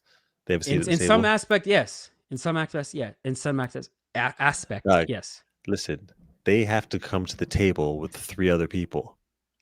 Yeah. Right. Yeah. So that's table on its own. Yeah. Okay. So, but the thing is, table on a table. Hold on. Your example is exactly what I'm trying to say. We got to come together as a unit. Mm-hmm. Now, Andre could go out and be like, easy. Andre could be like, okay, y'all sit here as the relay champions. I'm gonna go over here as a 200 meter champion because that one holds more weight, which Andre would probably do. but he could do that. He could do that, and he deserves to do that because he did it at the highest level in an individual event. Now, the same way he could do that in the 200, Noah could be like, okay, that's cute. You get your 200 meter gold. I'm gonna go sit at the 100 meter gold table, which holds even more weight. So there's all these different levels within the sport. So we're way at the back as relay champions. Then you got the 200, and then at the cream of the crop is the 100, right? Mm-hmm. Okay. That's all I'm saying. There's levels to it, but we're all in the room. We're all champions. They're all. Your champion holds more weight. I didn't say Noah wasn't in the room. Okay, seat at the table, same thing. Yeah. No, listen. All I'm saying is Kenny has not solved anything yet. That's all I'm saying. He needs that individual gold. Yes. He can't say he hasn't solved anything though. He didn't alleviate the Silver Surfer stuff. I don't call him Silver Surfer, by the way, because I think a silver medal is still very, I think it's hella impressive. Yeah, it's amazing. Yeah. Okay, this guy is an individual medalist still. 4 times. Yes, he's an amazing athlete. What I'm saying is he's too good to be like, oh well, I got my gold medal, so I don't really. But he's not. I'm not trying to put words in his mouth that he's not saying. I'm not saying that he's saying I'm content now. I got a relay gold. I'm just saying that at the end of the day, he can at least say that for now, because people are coming at him, and he can at least say that. Now he is hungry more than ever. Like he feels like he should have won the 100. So his goal, his mindset is, I'm trying to win the next 100 meters, and he actually said the 100 was easier to win than the 200 was. Well, he had a bad race at Worlds. He did. His reaction was abysmal. Yeah, unfortunately. But let's see what they're saying. Can I fill out with a coach? I go into him. How does Dennis handle that? Oh, he had a different question. You train with MJ and Sha'Carri 100%. Are we about to see LA and Shelly year where they push each other to a world record? Maybe not this year. I don't know what this year is going to look like, honestly, because it's a down year. But 2027, 2028 especially, oh my God. I think so. That rival is going to be crazy. You remember the other day you asked me when we're live? Yeah. Who I think would win if they're both healthy? Yeah. And I didn't have a very clear answer. Did I give a clear answer? Do you remember what I said? I don't remember what you said. I think you said it was a tough one. I think I said it was a tough one. I said I need to think about it. Yeah. It's too early to say. I said it's too early to say. But I want to ask you that question. Yeah, how's that feel? Huh? How's that feel? I got to think about it.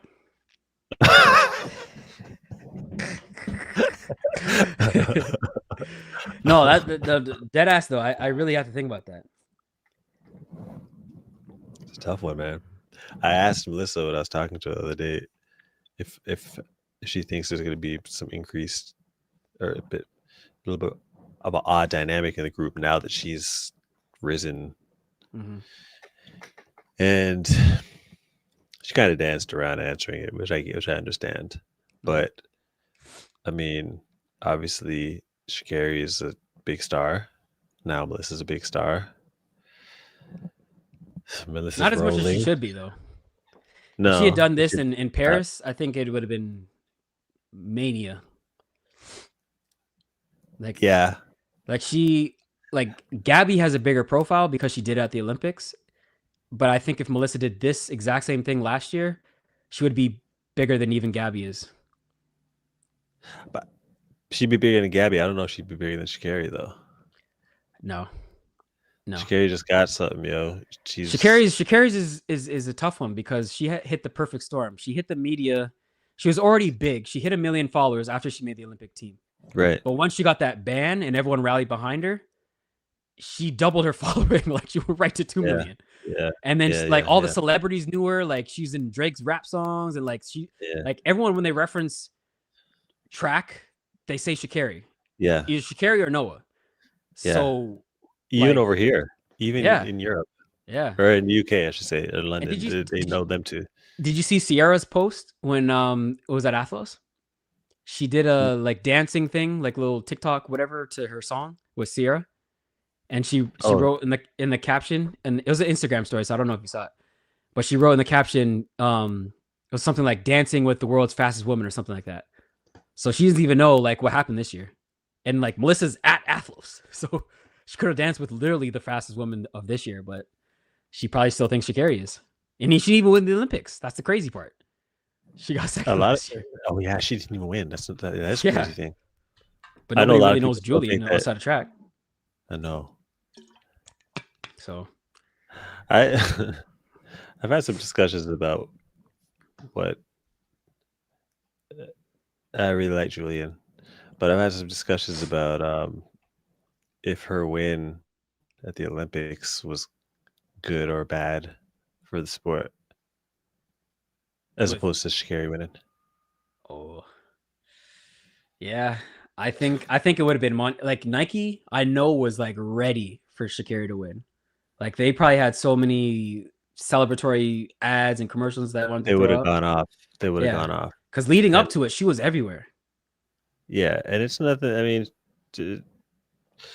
look, Julian just doesn't care for the spotlight like that, which is fine. She's entitled to that, and she's from a small island. That's just... she's still the best at that stage, not now, but yeah. It would have been a really, really big deal for track and field if Sha'Carri was a gold medalist. It would be huge. It would be a really, really big deal, dog. Yeah. That's just the reality. But I mean, this is what it is, yo. She lost, yo. Yeah.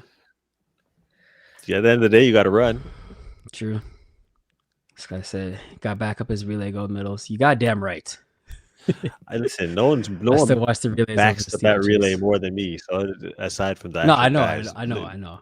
So I'm just saying some shit, dog.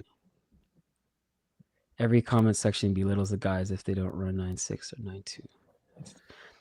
Yeah, That's the sport.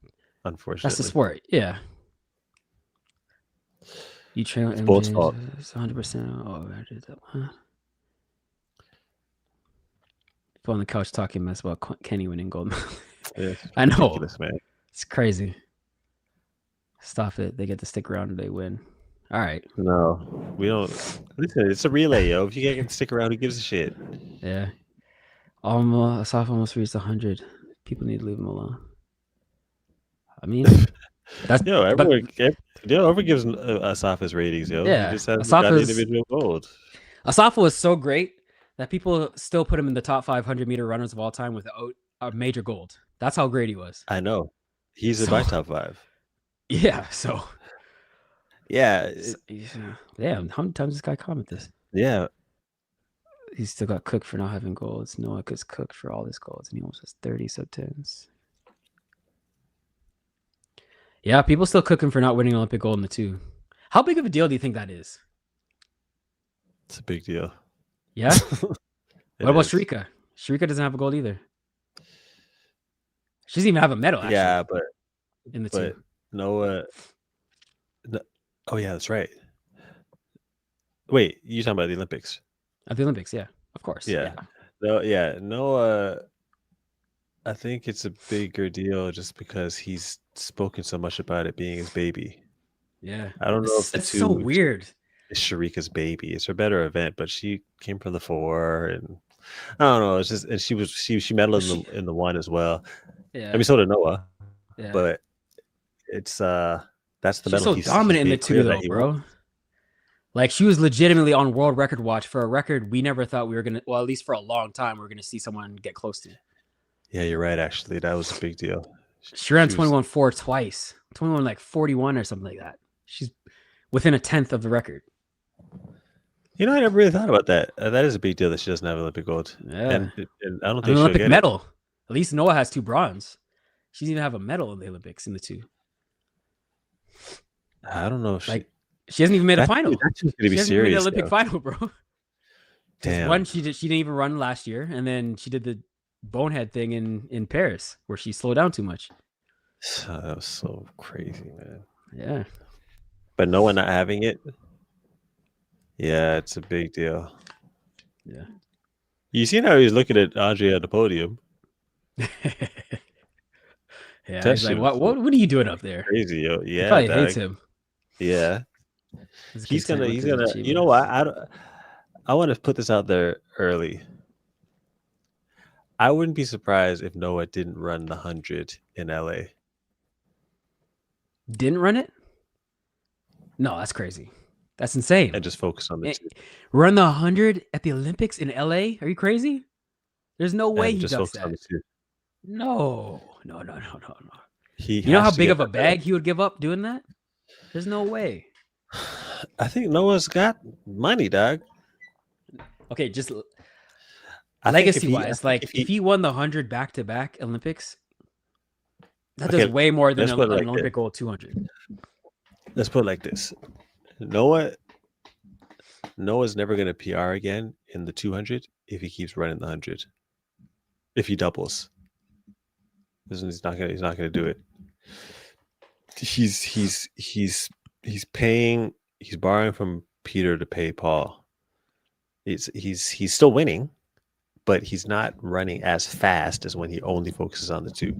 If he wants to guarantee a victory, and if he wants to guarantee a possibility at the world record, which I think he can get, I do think he can get that 200-meter world record. He's not going to be able to run the 100 as well, especially by the time LA comes around. He'll be a bit older. This year was already shaky for him injury wise, so moving forward, injuries is just a part of getting older in the sport. You know this, everyone knows this. So it's not going to be easy for him to double in LA, and he has, in his mind, he has to get that Olympic 200-meter gold. So what do? You gotta I think you got to give up the 1. I don't think he thinks that way, though. This guy thought he was going to win 4 golds last year and run the 4x4. Like, the way he's the kind of guy, like, especially with his anime stuff, like, he'll, like, anime shows, they always start off like a runt. They're, like, inexperienced and goofy and stupid. And by the end of the show, they're, like, the best, like, the captain or the king or whatever. Like, that's his mentality, is like, people saying this goal of mine is crazy. That's what I want to do. So I don't think in his mind he's going to think, oh, man, I got to drop the 100 if I want to win the 2. Like, he's thinking, nah, I've won triple gold before. I can do it again. I think that's his mentality. And plus, he even says the 200 doesn't hold as much weight as the 100. We all know that. He so did, if he's got 200 titles. lying. He was lying. What do you mean he was lying? Noah loves the 200, man. Yeah, he loves it, but he's saying that nobody cares about it, like publicly. No, but he said that in response to them asking him about. It was fresh after the loss, so he might have still been upset. I think the question, and I want to see it again just to make sure. The question was geared towards him doing the 200 moving forward, and I think that he Really? was saying that he wanted to focus on the 100. I don't want to say he's lying because that's a bit extra, but it wasn't the truth He's being because disingenuous. he ended up. Yeah, that's much better. Sounds better.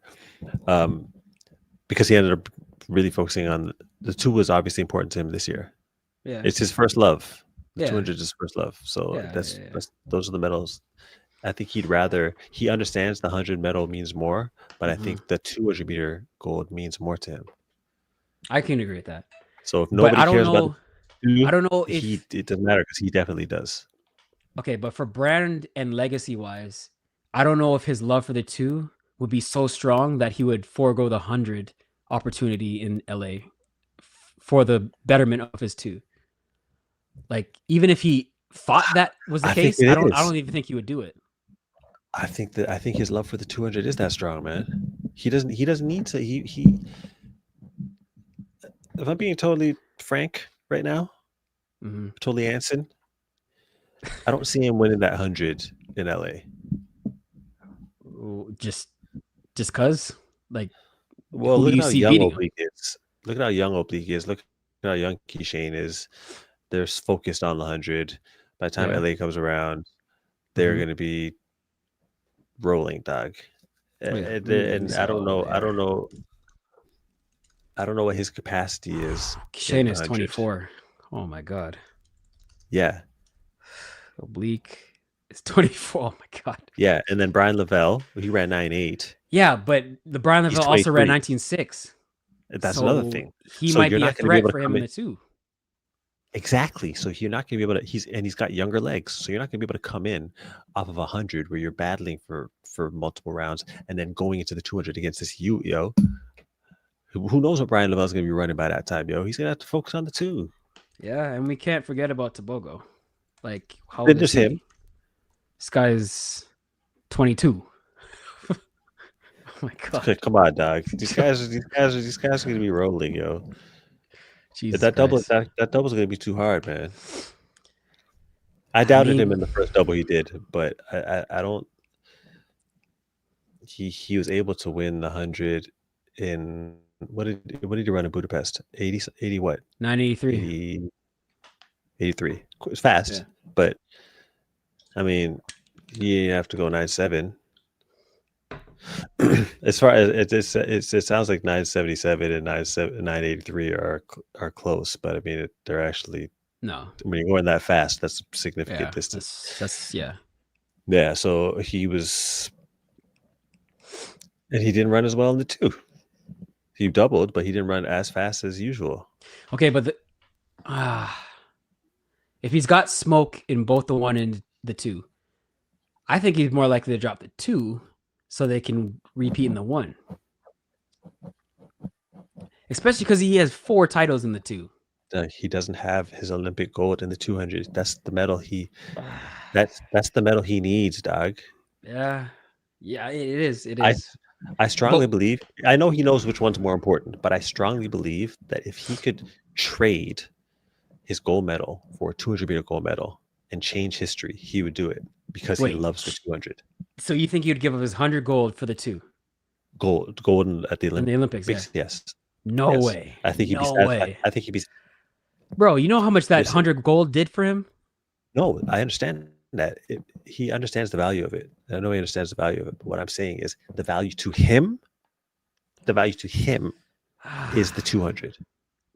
Dog, there's certain things that we know that we can give to the world and it'll mean a lot to them. And there's certain things that are important to us. Him, the 200 is what matters to him. What he gets from the 100 might be important to him, but not that medal. In comparison with the 200, he needs the 200, dog. He's not going to give up that 200 to try and repeat. Especially when it's a slimmer chance. Maybe. I mean, I would love to ask him about that. Or have somebody else ask him. Because that's very interesting. I like to ask him that. Yeah, you should interview him. No, I don't want to talk to me, man. Have you tried? I don't want to talk about it.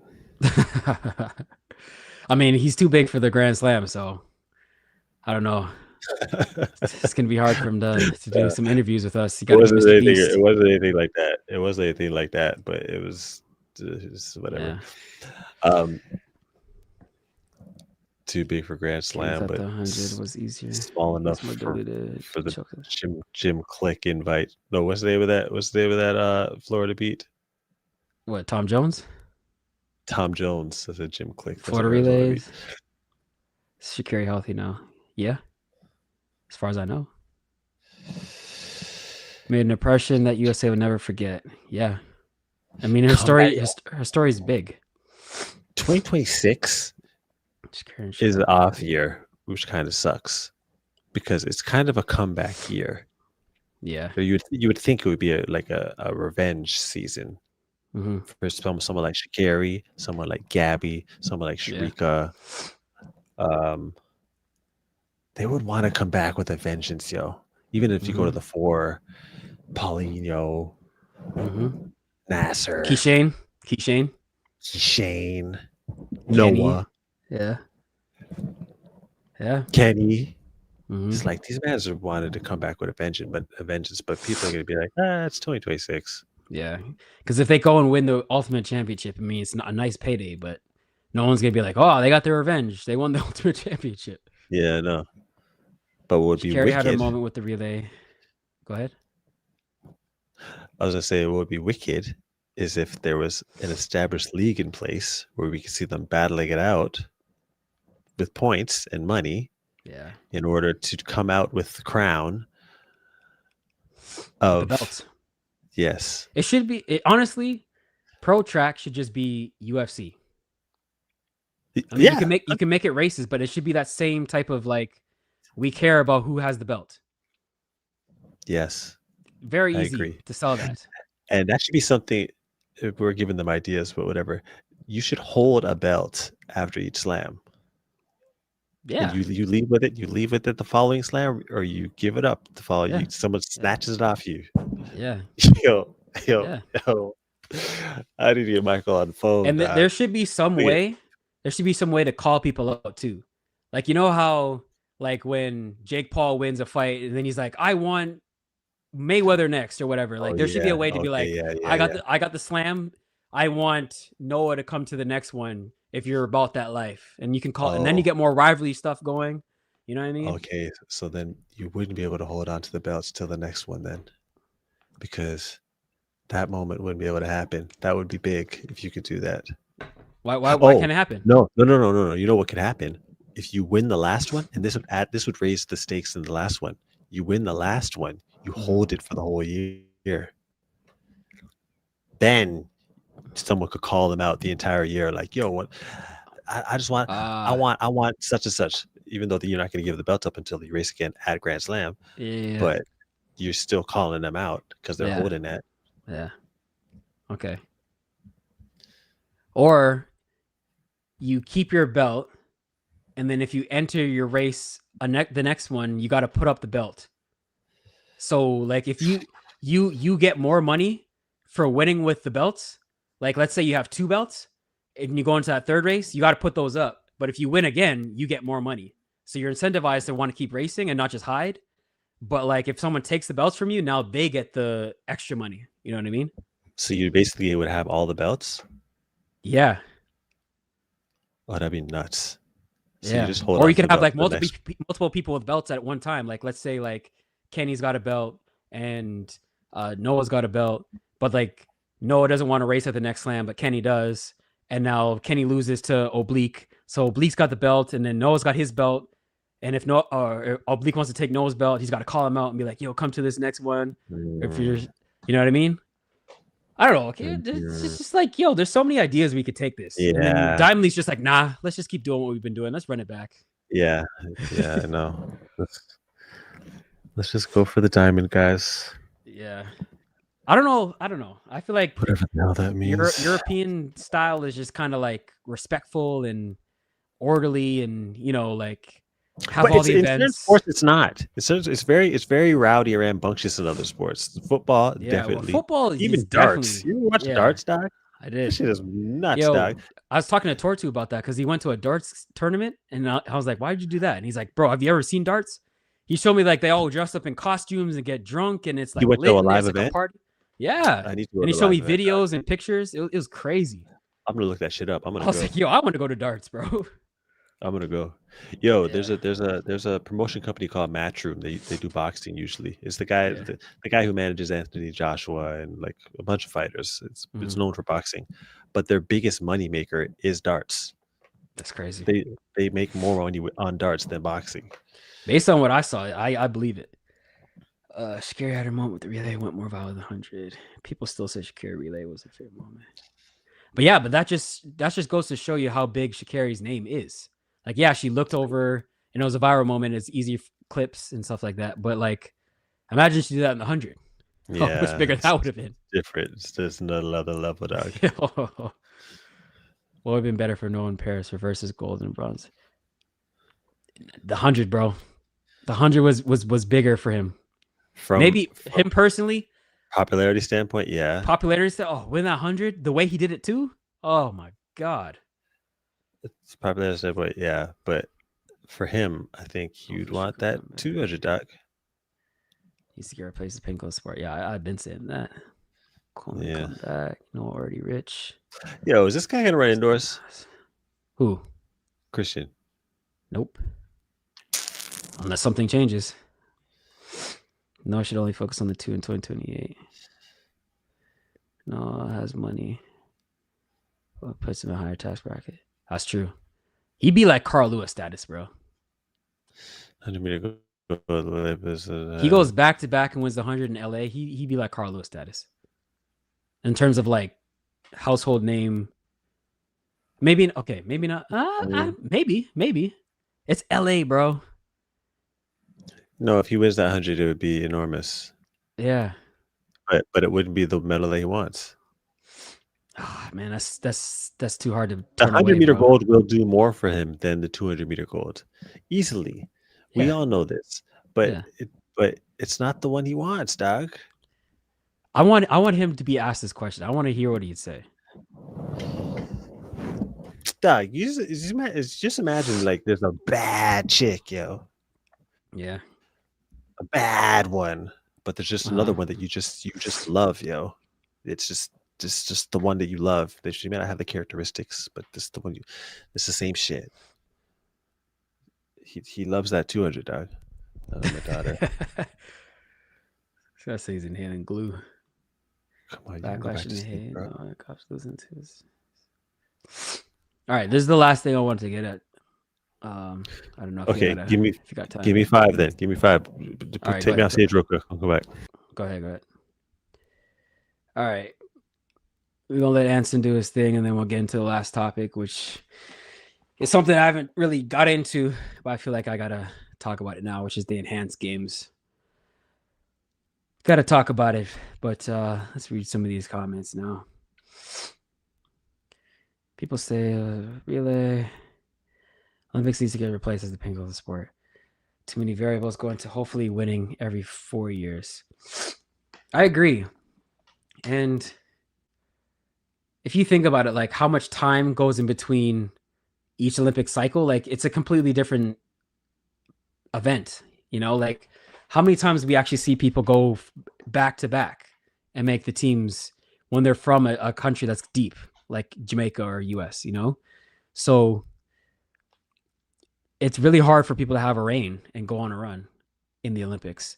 But while people are hot and in the moment, they should be able to capitalize on that in between the same way other sports do, So like when, I don't know, the Nuggets have their little run, or the Chiefs, they got 2, 3, 4 back-to-back opportunities going to the Super Bowl, going to the finals. Like they go on a run, and to expect them to only have the opportunity to do that, go back-to-back every 4 years, it's tough. So like we need something that actually holds weight. That's why I said the UFC thing with the belts. Like You could say I was hot for these 2-3 years. I held the belts. And it's just like UFC. Like I had my little air. But to go back to back and wait 4 years, it's just a completely different landscape. Like you're facing different people. You got to stay healthy. Anything can happen in between those 4 years. So yeah, I agree. We need something to replace that. We can't. And then this year with 2026, like it's just so weird. Like all the momentum we built up from Paris and then last year in Tokyo, it's just like, we got a year where nothing really is of consequence. Like, yeah, we got Diamond League still going on. Yeah, we got this Ultimate Championships, but nothing that's really like adding to your legacy. You know what I mean? And that's just weird. Like we can't kill that momentum like that. Noah's already rich. Yeah, but there's a difference. You go back to back in the Olympics, there's rich, and then there's like Usain Bolt type track rich. You know what I mean? His ego won't allow him to not run the LA 100 in LA. I agree. Like it's I mean, I need yeah, part of it's ego, but part of it is like it's just the opportunity. Like, how can you not want to go back to back in the 100? How many people have actually gone back to back in the 100? I think Bolt, obviously, he did it back to back to back. But other than him, I mean, technically Carl Lewis, since they disqualified Ben Johnson, but like, you know, the race, clearly saw him get second. But I guess like technically, semantically, yeah, Carl Lewis. But like, I don't know. I'd have to go into the archives and see has anybody else done it. So for him to go back to back in the 100 in LA, and I mean, obviously it's going to be incredibly hard to do, but like, just the opportunity. How could you not want to chase that? So is Dennis not getting all ready to run fast because of the down year? No. We are definitely gearing up to run fast. We get ready to run fast every year. And based on what I did today in this fall training workout, oh my God, he's still trying to run the tables. So don't you worry about that. My group is running very hard, training very hard. Dennis is not taking his foot off the gas. He wants it all. Everyone in the group wants it all. This is the year we make money, you know? So we're outside. We're pulling up all the meets. We don't have to worry about peaking. I mean, I guess we got the Ultimate Championships, but nobody's really like circling that on their calendar. Like, oh, I gotta get like, yeah, that's the biggest opportunity for me next year. Like, I definitely want to go because that prize money is crazy. But I'm trying to race, bro. And all of us are trying to get that bag this year. So definitely got to be in shape to do that. No, I should only focus on the 200 in LA. Third time's the charm. I just can't see it. I know Anson said that. I just can't see it. Depends on how it looks in 27 worlds. If during the 27 season he is flying in both, he's doing both. Yeah. I mean, if he doesn't make the team for both, let's say, well, he's already in the 2. So yeah, if he doesn't make the 100 team in 27, I still think he's gonna do the 100 in 28. I just can't see it, bro. Noah has money, but gold puts him in even higher tax. Exactly. The question was, which event would he rather win in Tokyo this year?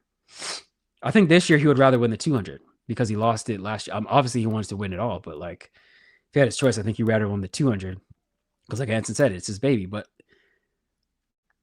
in LA, the Olympics for the Gusto, I'm sorry, dog. I think he wants to go back to back. At least that's what I'm thinking. I don't know. I'm not in his shoes. So, but if I had to guess, Sydney tuning up to run the 200, 400 in LA, 2028, or record pace, but we will see that 21 this year for sure. Is she running the 2 this year? I would love to see her run. Yo, like, she's one of those talents where I just feel like they could do anything. Like, you look at a LeBron James and you put him on the gridiron, you'd be like, yeah, this guy could be a Hall of Fame tight end. He's just that athletic. Like, there's certain people where you just feel like they could do anything. So Sydney's already proven she could do the 4, one of the greatest ever. 400 hurdles, the greatest ever. She's done the 200 before and ran 22.0, which is insane. She's done the 100 hurdles. She could be world class in that. I don't know if she'd win it. That event's very deep, but she's got the talent to do it. She could even do the 100. Who knows? I mean, she ran 11.2 at the Grand Slam. Could she run a 10.9? I mean, I don't think she's bleeding any of the girls in my group, but You never know with Sydney, but yeah, her running the 2, I definitely want to see that because now we know how strong she is in the 4, and obviously she got speed. She's not like a Karsten who is a rhythm runner over the 400 hurdle. She's more like a Rye, who Rye is someone who can run the flat 200, run the open 4, because they just have multi-talent. They're multi-talented, so they have the speed to like do multiple events and be really, really good. So I want to see what she does in that 200. And like I said, like if she's doing that at the trials, she's got to go through Melissa, who's run 21.6. She's got to go through Gabby, who's run 21.6. She's got Brittany Brown at 21.8, who can get faster. Carrie, she's run 21.6 180 before, so no reason why she can't do it legally. And then you got, all the young girls, anything could happen in 3 years. And when someone always comes out of nowhere, Mackenzie Long could run something crazy, so her lining up at the Olympic trials, I might have that as my top race that I'm looking forward to. Right now, I got it as the 100. But yeah, if Sydney's running the 2, I need to see that. If Noah doubles in 2020, I won't be surprised. The 100 is more popular than the 200. Yeah. In Noah's mind, he would have doubled in Paris if he did not get sick. This year probably was his first year loss in the 100. But yeah, true. That's probably how he thinks. Noah has the 100 gold, World Championship, 100 gold, and 200 gold. When was the 2 Olympic gold? I won't be surprised if he only focuses on the 2. We'll see. Backlash and hate Noah got in the 2 after losing to was bigger than the love he got for the 100. Even this year, he got more hate for the 100 loss, unless he wins both. Yeah, but I think that's just because of who he is. So Noah's always going to get hate because he's brash and he says things that run people the wrong way. Like people will hate watching that 100. If he lost that 100, like everybody was tuned in. If you go back and watch that basketball series, I think what's it called? Starting 5. If you watch them in the Olympics, was it Starting 5? I think it was Starting 5. But they show them at the Olympics and they're all watching the 100. And then on Twitter, you could see like NBA people, they wanted him to lose so bad. And they're all Americans. But that's because of what the World Champions of what thing? That's his main claim to fame. Like as great as his resume is, like the reason why mainstream people know him is because of he went viral for his comments. So he's always going to get hate whenever he loses more than he gets love. Like, yeah, he's got his fan base, but like a lot of people tune in to watch him lose. It's just how it goes. But people, even the haters, I think respect him. Just maybe not publicly. Like, I'm not like Noah's cool. I have no beef with Noah, but I'm not like I don't ride for Noah like I ride for my teammates, So I'm not like a Noah fan or anything like that, but I respect Noah. You know what I mean? Like when I was growing up, I respected Kobe Bryant. I didn't like Kobe Bryant because I was a LeBron guy, but I respected how good Kobe was. And I feel like a lot of people with Noah respected him winning the 100 because he talked all that talk, didn't win any of the rounds, didn't look like he had a chance to win. Some people didn't even think he was going to medal. And this guy pulled it off by thousandths of a second. You got to respect it, bro. I mean, no matter what, you got to respect it. So I think that's the reason why he got the backlash. It's just he's always going to get the backlash. Just comes with it. Fred getting money. USADA still testing him. They're going to punish him regardless, especially after the hands game announcement. Okay. I mean, yeah. They definitely don't like what he's been saying, but Fred doesn't care. Peter Thiel is a different monster. The enhanced games is just a way to push pharmaceuticals to the masses. I like it. The fact that it stopped USADA from making track athletes sit down permanently, but I fear what they'll do with the DNA. Look up Peter Thiel. I mean, I don't know. I don't know who Peter Thiel is. I'm going to get my thoughts on the enhanced games when Anson gets back. I got a couple of videos I want to play. But basically, my thoughts is like initially, I thought it was a joke. Like I saw the video where I was like, imagine you can just take whatever you want and see who's really the fastest and whatever. I was like, okay, cool joke, funny. And then Anson, he's been a proponent of it from the beginning. He said it was going to be huge, and I didn't see it. I really thought it was going to be a joke. Now, from what I'm seeing, like it seems like this is happening. This is legit, and Fred just legitimized it. You know what I'm trying to say? Legitimized it. Did I even say it? I don't know. He put a stamp on it. You know, you get an Olympic, 2-time Olympic 100-meter medalist, former world champion, 9'7" runner, someone of Fred's stature goes to the meet. Now you got to pay attention. You know, it'd be one thing if it was a bunch of like people you never heard of that just pump drugs. Then it's like, okay, this is a circus, and they're running, 10-2, 10-3. It's like, all right, what are we doing here? But I gotta tune in. I gotta see how it goes because Fred's legit. And I want to see who else is going to it. I want to see the production. I want to see how they present it. I want to see the prize purse. I want to see what other athletes sign on. But ultimately, I just want to know like what's the end goal? What's success to them? You know what I mean? Like, what do you guys think would be success? Like, yeah, it's gonna happen, and they're gonna get a couple of names, and they got some swimmers. They got Fred. Cool. But like, what are you trying to do with this?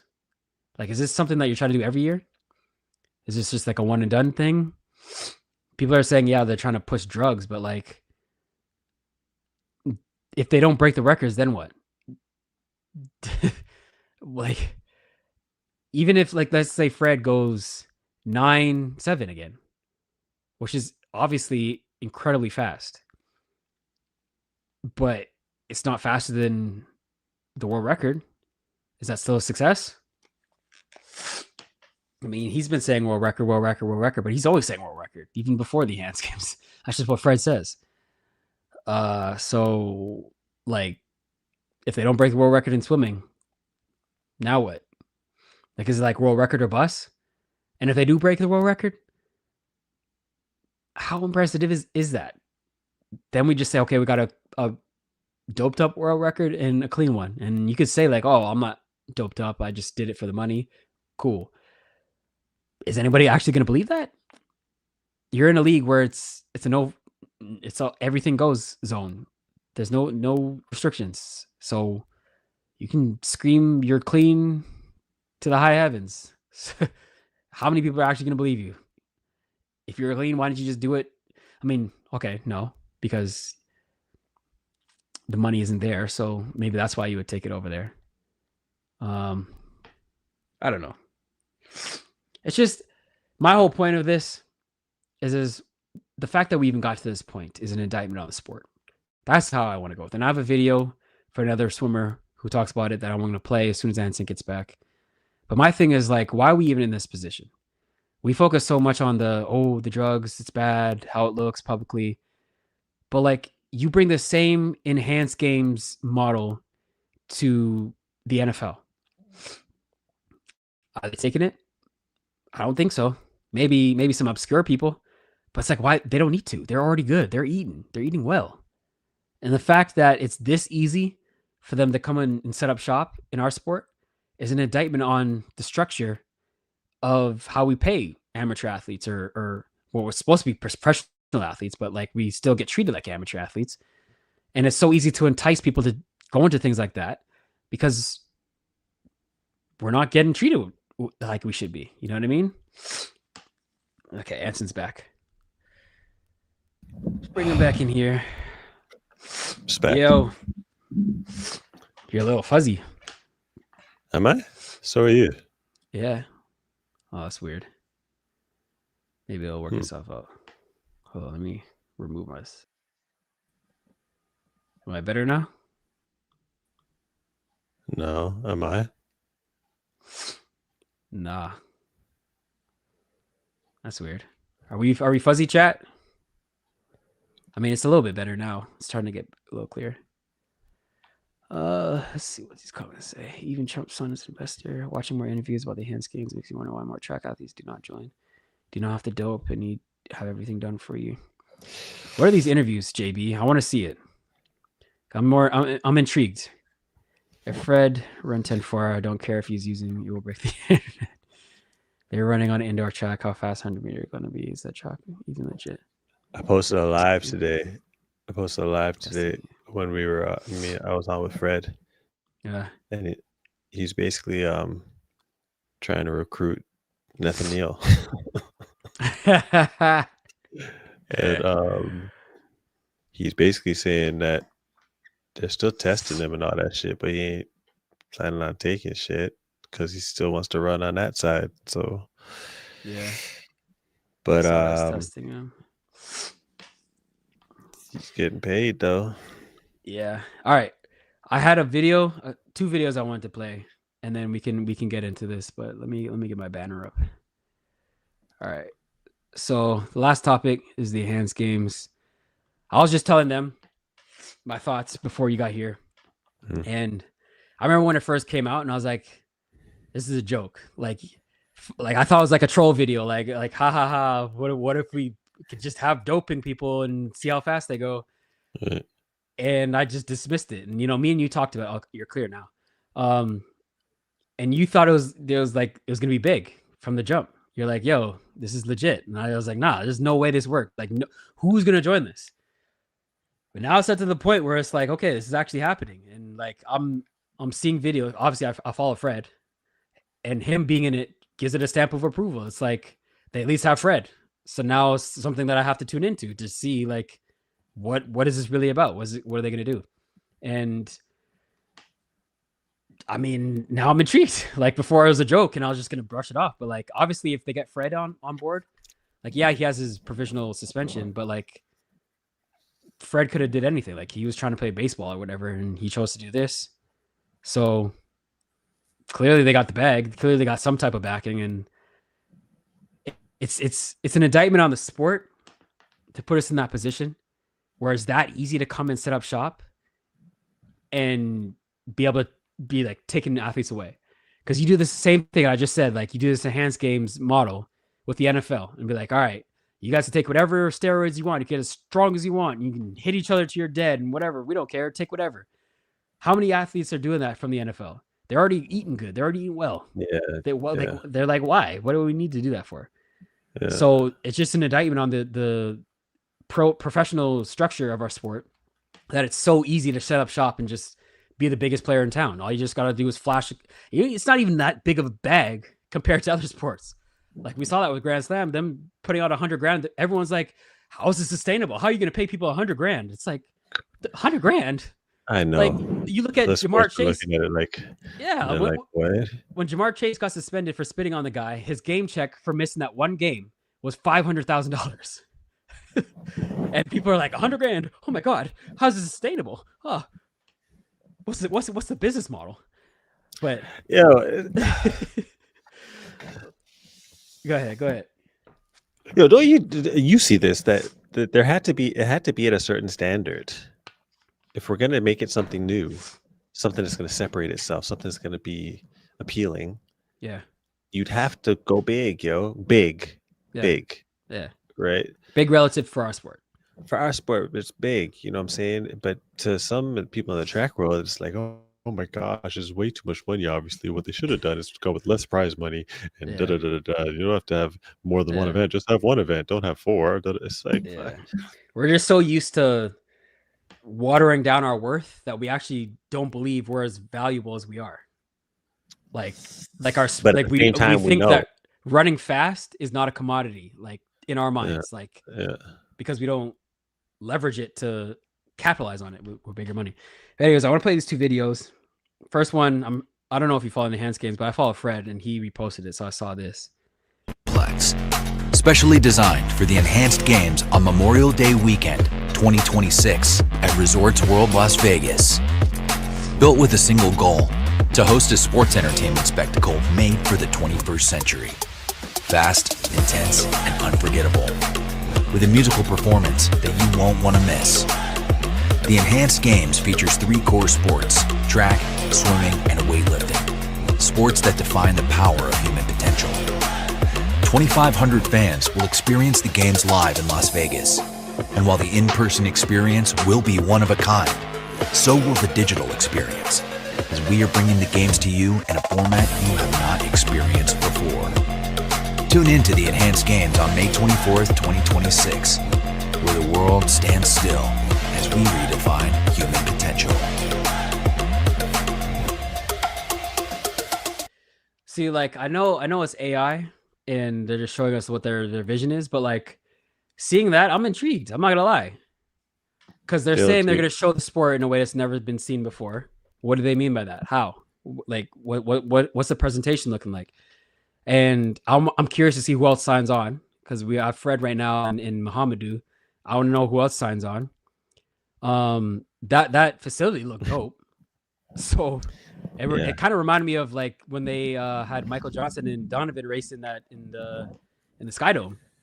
You know, it gave me that kind of vibe. And obviously, yeah, it's AI and it might not look like that, but like the fact that they're trying to make it look like that, it's like, all right, they're trying to make it legit. You know? Well, I think that was, if it was AI, I think it was still a replica of what they have. That's what I'm saying. Designed. Yeah. So it's gonna be like something we've never seen before. Yeah. They got money over there, dog. It's crazy. So they're pulling out all the stops. Yeah. And there's gonna be some big names that come out. You think so? Yeah. Like, or are you just thinking? Well, you don't have to say who if you know. From what I know, there's some names that are substantial. That are thinking about it. Or they're already signed. That are signed. And potential, there's some real big names. Okay. I want to know. I wish they would publicize how much they're getting, though. I want to know like where they value getting big names like that into something like this. That would help me to contextualize how much we're worth in the open market, and when they're making the decision of sacrificing their public reputation for this, it would help me to understand their psyche. If I knew, okay, they're doing this for $750K, it's like, oh, well, yeah, okay, you get $750K, all right. But if it's like 60 bands, then it's like, come on, man. Let's put it into context. You know what Fred was making on his. Do you know what Fred was making on his ASICS contract? I've heard rumors, somewhere, but I haven't heard from him. Like 1 point, was it 1.2? 1.3, something like that. Right. So for someone like him, if he's talking about himself getting big money, you got to think what big money is to him. Yeah, so but I mean, I want to know. Okay. Like, I'm not trying to pocket watch, but like it matters for like the landscape of the sport. You'll know soon. Okay. But it's like I can guess as much as I want. Okay. Well, just think about it. If he was getting that, what he considers big money, and if he's putting his reputation on the line, whatever reputation on the line, considering. But it's different for him though, because he has a suspension, so it doesn't really hurt him at this point. Like if Marvin decided to go, or Arion Knighton, it's not really. It's just like you might as well make lemons out of lemon, or lemonade out of lemons. Like at this point. Or Osama Singha or something like that. Right. Them guys, I don't see a reason why them guys shouldn't go. But I want to see when someone who's not like that, like someone who doesn't have a suspension goes. That's what I'm waiting to see. Like Aaron Brown. Well, no. I mean, yes, but no. So you never thought about a number they could throw at you where you'd be like, fuck. I haven't. No. If it's $1 million though, I'm in there. $1 million? Let me take that back. I'll say this to you, Aaron. I have to think. They're playing with real money over there. Okay. I have to think. I have to think about my real number. Yeah, don't because say there's a a lot of million. things that I have to consider. Don't I'm say just a throwing it million. out there just for shits and giggles, but that's not actually my number. I'd have to actually consider like, okay, I'll probably never be able to work for like CBC or whatever. Why You not? know. Do you see the way Why that not? they talk about this thing? Yeah, but because the narrative that's being pushed has not been. It's been left in the hands of people who don't really know what's going on. But you know what it's like right now? It's like What's having that? this. It's like OnlyFans. So the minute you do an OnlyFans, like the way that they talk about Alicia now, is like she's not even an athlete anymore. Like she's just like a soulless harlot. Like Is that how they talk about her? from the way that I She meddled hear, after. She I meddled after know, becoming an OnlyFans model. I know, and all they talk about is OnlyFans. They don't give a damn about that bronze. You been on her OnlyFans? No. Yeah. Oh, what? You crazy? I'm saying it's support. Support? What? You got to pay I'm for that, saying bro. it's support. Yeah, hell no. That's the support. I'll support her by following her on Instagram. That's as far as my support goes. That's free. I'm curious as to what she does on there, yo. I don't know. I like the Alicia. people, the people like it. She Nah, makes. she's mad cool. At least it's she mad make- cool. She no, might be no. on there just talking shit. The girls that go Yeah. on there don't necessarily have to like do I know shit. they could be. per They se. could be Some people just want to you look know at you. feet pics or showing their swimsuit or whatever. Yeah, But, and she- but that's the point, though. That's the thing. It's like even if you're on there not selling ass and showing coochie, people just assume you do. So it's the same thing with the enhanced games. Like even if you go there and you're clean and you're getting tested, whatever, you're still in the enhanced games. So like the layman is not going to be like, well, they're in the testing pool. They're just gonna be like, oh, you're in the enhanced games, you're doing drugs. But I think that Alicia's in a good place right now. So it comes Because down she's to making money? whether you want to put yourself in a good place. Yeah, and I think that She doesn't have a she- sponsor anymore. I don't think she needs it. That's what I'm saying. It's like So she's it comes doing down to, well like, in the terms of bucking the trend. And I guess Fred, the same thing. Like he's bucking the trend. Like, yeah, we don't need these shoe companies or whatever he's trying to say. Like, or these meats, they don't pay us enough. Let's go to where the real money is. So if your goal is just to make as much money as you can while you're in the spotlight and you're in your prime, yeah, the decision, they're doing the right thing. But is that all that matters to you? Is making as much money as you can? well, I think what matters to people is doing what's best for them. Okay. And in these times, in this It's hard to economy, argue. it is like you look at these That's what I'm saying. teachers who are doing OnlyFans and you're like, how dare you? You teach children, but it's like you don't pay teachers enough. So Right. can you really look down on them for that? Right. When everything's just going up in prices. Right. And yeah, it's easy to wag your finger at them and be like, oh, I would never. But you got to add some context to it. You know, Exactly. why are they resorting to these things? You can't just shame them. You got to understand the why. Exactly. So actually, that's a good segue for my next video. So I don't know if you saw this. Do you know who Caleb Dressel is?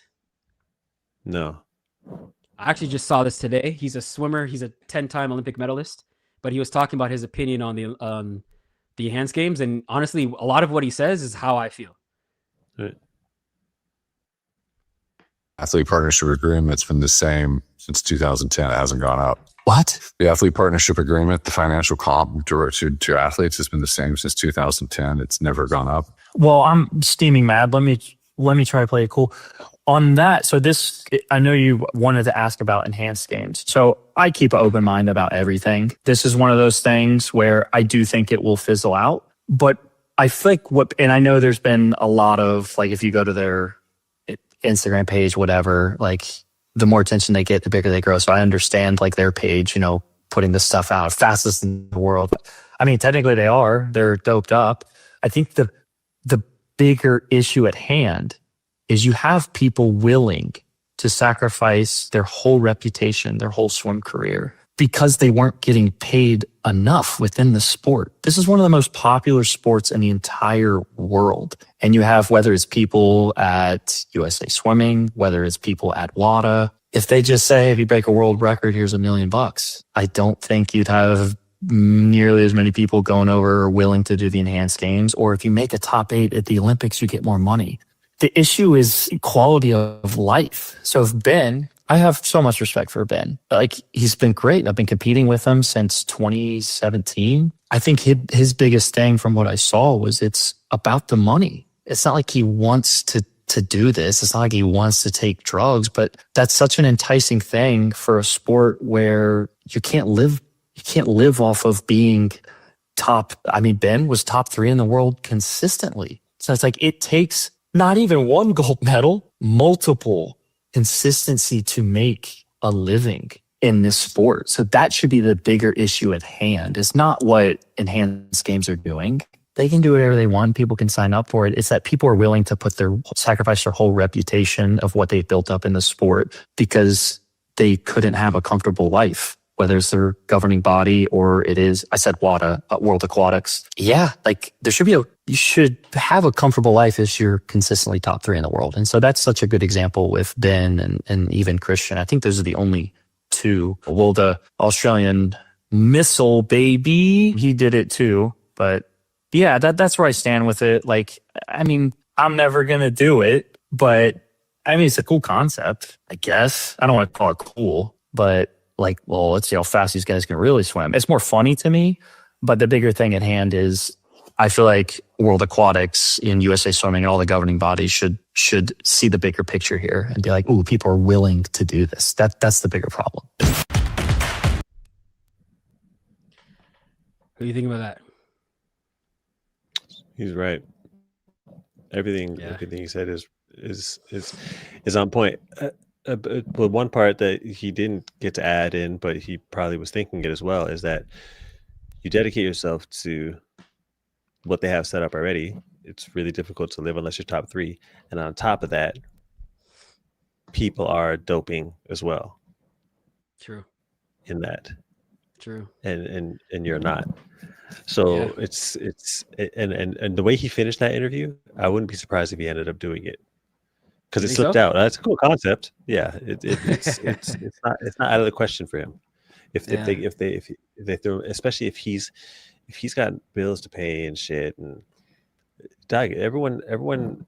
I think with a lot of these sports, whether it's swimming, whether it's track, and I'm sure there's a few other sports, you have to. The athletes within it have.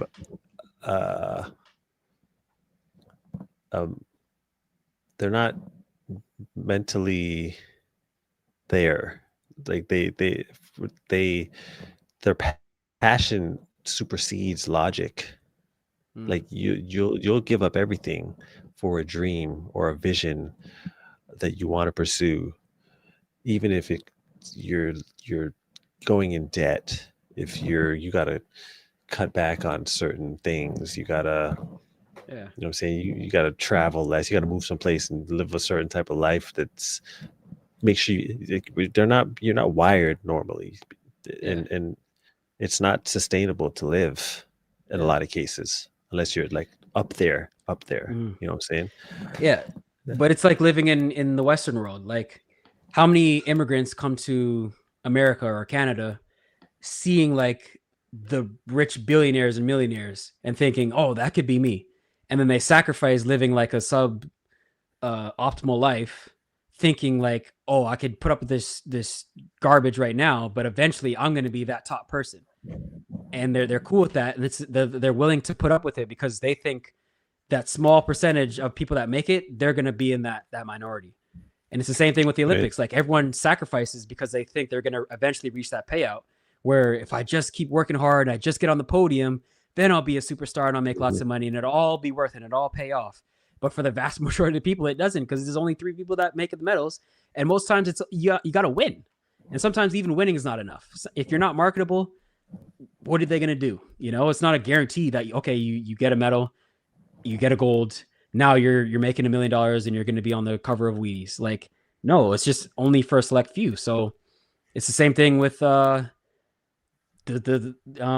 like I said, with like moving to America or whatever. Like, you're not guaranteed to start a business and become a millionaire and, you know, start Google or start Amazon out of your backyard. But people are convinced and are willing to put up with the trash because they think it's going to be them. It's that lottery ticket mentality. Mm-hmm. Yeah. I think the reality is it's filling a void. Mm-hmm. A lot of these new leagues, I look at it from as far as their value is if they fill a void. Grand Slam definitely fills a void because track and field needs a league. Yeah. Athlos, I don't think it fills a void because we've spoken about this. The women have been thriving already, but hey, they can do what they want with that. Cool. Enhanced. People are broke. They're paying a lot of money to athletes to be able to actually live, not just live comfortably, to live rich, and also take certain measures to recover and maintain their bodies, which a lot of athletes wish they could do. So So is it's it really filling a that void. much money, bro? Because you're It's not- saying that Athlos didn't fill the void, but they paid 60 grand, and like It's for not Brittany, she baby- got 120. So it's you're baby saying money. like, Comparison, wow. dog. It's not comparable. See, they got to put that out because that changes everything, bro. If we all knew, They will. okay, if we all They knew, will. it changes the landscape of things. Because like the way that you look at Athlos is the way that I look at the enhanced games, where it's like it's kind of a gimmick, it's a joke, it's not real track. It's just like whatever. So like for me to be convinced on this, I'd need to see some things. Like I want to know like how they presenting it, who else is signing on. Is this something that they're just doing a one-off, or are they planning to be around like is a legit thing, like a league forever? Are they going to expand? Is this going to be every year? Like what's the vision for this? Is this like a real thing that we should be paying attention to, or is it just a let's try it and whatever that happened type of thing?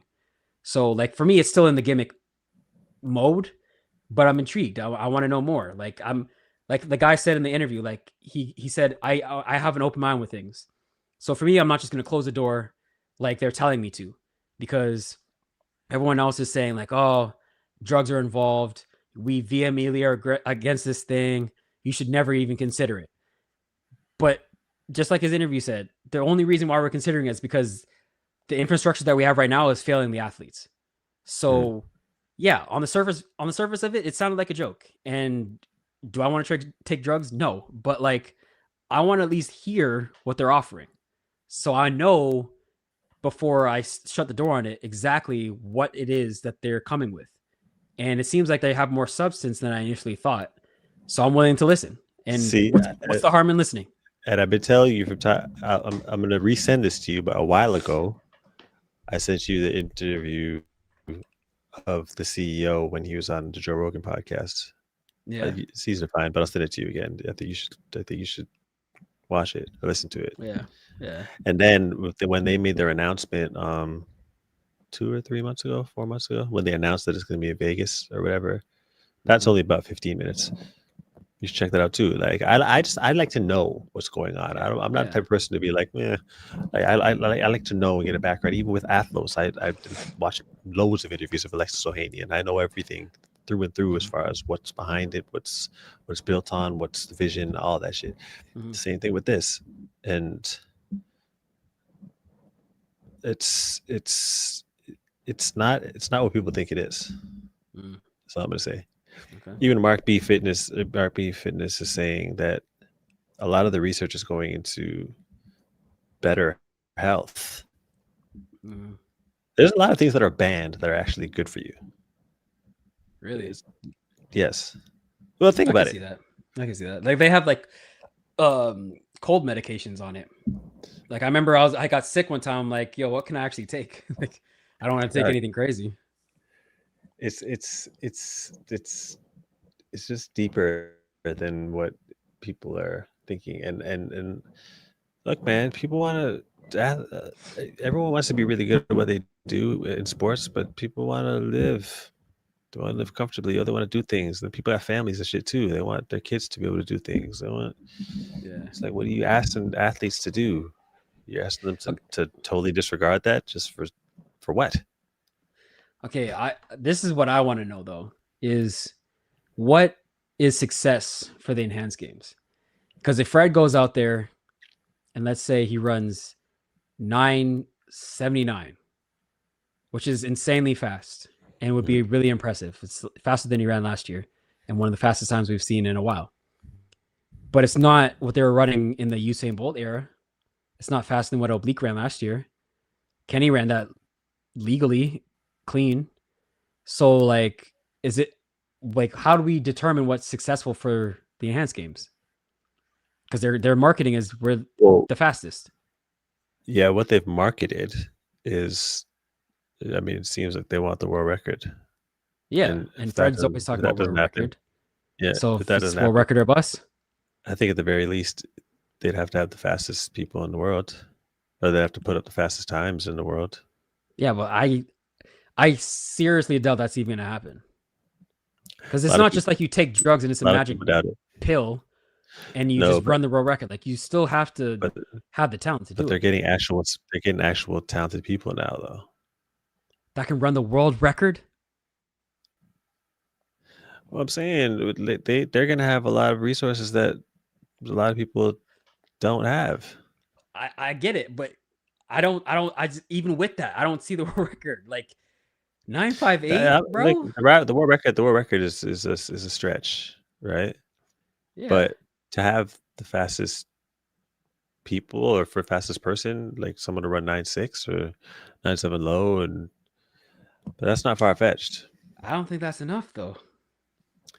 Well, it's enough if it's a better competition, if it's seen as more elite than what's happening right now. But then where do they go from there after that? It's going to be happening if they're having it happen every year. Another goal of theirs is to them, their competition is the Olympics.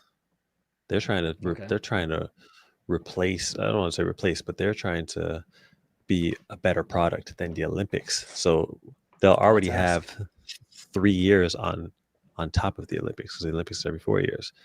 And if they're able to make their event look and feel and be more modern than what the Olympics has going on, I think they would consider that a win. Yeah, but with the public, because ultimately that's who's going to tune in, and they need viewership. Well, I think if the public's entertained, then yeah. I'm gonna watch. I'm tuned in. Of course, But everyone's gonna watch. Like Joe Rogan. This was months ago. Who knows the type of audience that's built up for this now? But Joe Rogan already has millions of followers, and that interview I sent you, I think, is about a year old. But I'm just saying, like, this has the recipe for it to be like clownable. Like the same way that like people are clowning the Grand Slam track now, like it could be that times 100. No, but people are clowning. People go like if Fred, and I don't just want to keep singling out Fred, but like he's the main guy that they have. Right. If he goes out there and doesn't even break 10, oh yeah, Twitter's gonna light it up. Yeah, it won't be a good look. But I don't think that's gonna happen. And on top of that, he's gonna do it clean. And like he barely broke 10 this year. This is another thing I said to Fred, yo. And it's in May, so. And I think I'm gonna post it. I think I'm gonna post this. I'm gonna post this. I was like, yo, you don't gotta say shit, right? I was like, you don't gotta say shit. But if World Athletics ain't fucking with you, or anybody, not you, I'm not saying your name, Fred, but if World Athletics ain't fucking with you, you might as well dabble. So dabbling some shit. Why not, yo? Fuck. Nah, because he wants to come back for Worlds in LA. Okay. And so if he's still in the pool. If that's off the table, but if that becomes off of the table, then what's the big reason to be like, oh, I'm doing it without enhancers? People do enhancers every day, dog. I drink coffee every day, yo. Yeah, but that's how you know that when you scoff at people saying that your reputation's on the line. I disagree, because he still wants to have a foot in the door and be seen as legitimized. He wouldn't be doing that if he really didn't care.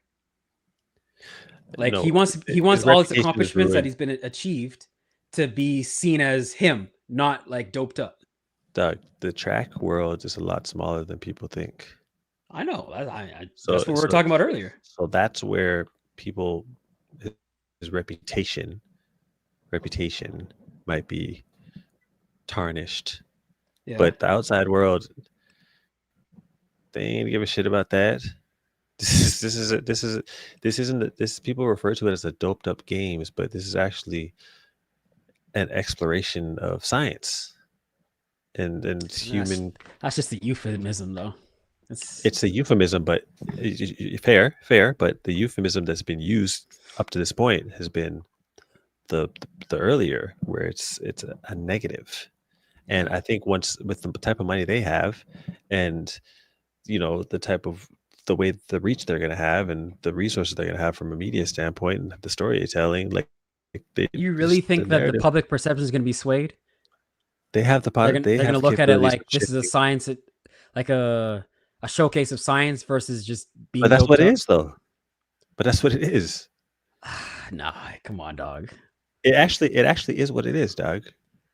Okay, but if you really when we look at, we're used to a certain mindset in track and field, right? Yeah, I've been far removed. You're still in sport, so I think I've just clicked out of that, and I'm just looking at it for what it is now.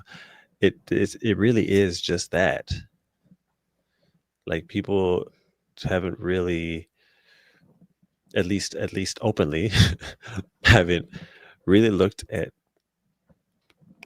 products or enhancements that can be taken and curated a program that's going to enhance the correct aspects of what can actually get you down the track faster, what can actually get your weights up faster, what can get you swimming faster. It hasn't been openly with a lot of athletes, a pool of athletes, to see what they can actually do. Okay, but I think what the turnoff is that it's people like to feel like they can trust what they see. So if people think that someone runs fast, they're going to attribute way more of the success to the drugs than the athlete. Because if you're not 100% in, how do you know the line? Like, oh, the drugs only helped 5%, whatever. They're just going to say, oh, they just did that because the drugs. Like, some people will completely sweep Justin's career under the rug because they're like, it's just the drugs. And like, having the mental fortitude and the technique and, whatever, the work ethic and talent to do what he's done in his career. You obviously can't just take drugs and that's no, it. You can't. You could be Justin Gatlin. Like, no, like right. You gotta, he was one of the greatest talents in the sport. But 100%. Some people will completely discredit everything that he has achieved because he had the failure in the track world. Well, I mean, yeah, okay. Not the general public. So you think the general public doesn't care about that? No. Maybe. I don't know. You're more tapped into that than I am, but I'm in an echo chamber, so that's all I hear.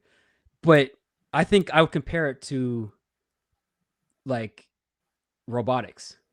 So like if people started like wearing enhancement shoes like that had like boosters on them and stuff, like people would start saying like, oh, they're not fast. It's just the AI spikes or whatever that like make you fast because they got jetpacks in them or whatever. Like people become numb to it. Even Doug. But then it's not even human achievement anymore. It's not similar. But it's not natural. It's not to the extent of what you're saying, but even the super shoes now, right? Yeah. Do people? It comes up, but at the end of the day, are people like, oh my gosh, they're only fast because of the shoes? They may talk about it. They do, but at the end of the day, they still are focused on who won and what the times are and what's actually happening. The main story is going to take over. That's the byproduct, yo. Yeah, but it's not going to be. But nothing. The thing is, I hear what you're saying, but like the spikes are still legal. They're legal spikes. So it'd be like if you had some illegal spikes and you're doing this. There's always that stink of steroids. Like, but what makes something illegal? The regulations. They say exactly. It's legal. Exactly. Yeah. So if how is it illegal with what Enhance is doing? But it's the perception of it. So like some people still look at weed as like, oh, you can't do weed. That's like gross. But like weed versus alcohol is kind of the same thing. Like obviously alcohol is worse. Yeah, and weed's actually more natural. But because it's been illegal for so long and criminalized, people look at if you smoke weed like you're like a degenerate. But if you look at someone who drinks alcohol, as long as it's like in a social event, it's completely normal. But that's the perception, and even in that example, we know what the truth is. Now, as far as with what track and field is right now, we know that people are taking drugs already. Yeah. And we know that it's We don't out know of how balance. widespread it is, though. We don't, but we know enough that there's some people that can and some people that can't. Right. Right. Some people have opportunities to take their body to the limit, and some people don't. And these people that don't really still think that they can beat these people, and they're going to fight till they can, and they're not going to. They're all talented, don't get me wrong, but this person still has a better shot. That's not fair. If you were still running, would you do it? Enhanced? Yeah. If they threw some money at me? Yeah. Hell yeah, I would do it. If I was coming down to the end of my career and I need to make some money, I got family, I got mouths to feed, and I'm in debt. Okay, but what if you're in your peak? Like, when did you make the Olympics? 2008? If the numbers were right, yeah, I'm doing it. Even if it meant you couldn't like go to Worlds and the Olympics anymore. Yeah. Damn. If I had already done it, and nah, dog, I'm trying to. You, like a track and field purist, like you see beyond just the money. Listen to me. You have to understand. When I was in the sport, I became at peace with the fact that people were dirty.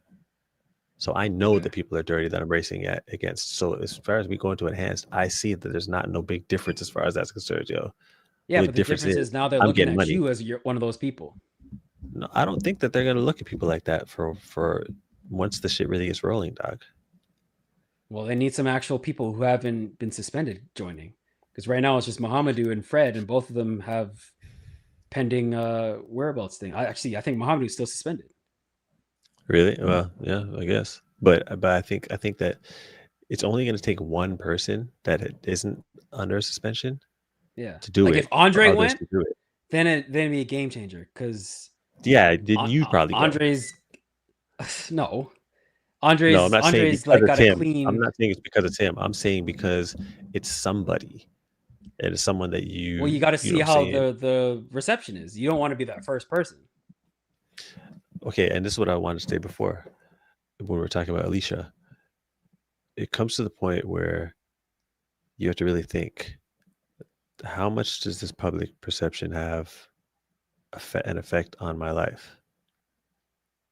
How much does it really have an effect on my life? And how much weight do I want to put on that as opposed to me within my skin and people in my circle? Yeah. I mean, but there has to be a limit. Like at some point, you don't want to just sell out for any opportunity to make money. You know, like there's some level of shame and ethics that come into it. Everyone's bar is different. I think the ethics aspect of it is questionable because I really believe that the sport is dirty right now. Do you think it's that dirty? I believe it's very dirty. Wow. And even if it's not, even if people aren't taking banned substances that are on the list, I believe that there are going to be people who are going to be ahead of the list that are going to have advantages that others aren't. I strongly believe that that's always going to be the case. And if that's the case, that's not fair. And I think it's important for there to be balance. And if we had balance now and enhanced came along, then I'd be like, okay, this is like, come on. But we all know that there is no balance. We all know that. I'm still in it, so I can't afford to think that I'm racing against everyone that's dirty, because then I'm gonna think, how am I? You'll go crazy. You'll go crazy. Yeah. So I have to think that everyone I'm racing is legit. So I just have to work harder. My career, dog, I was just at peace with it. It's whatever, man. Shit, let me do what I can. But it's tough to race like that. It's very tough. You're in a rigged game, and that's why if this came along while I was competing, I would definitely consider it, because it's a tough spot to be in, dog. When you know the shit is what's going on around you, yo. Yeah. The pay is only scratching the surface. Full track needs design. Corrupt and greedy, wants to eradicate WADA. Anti-science.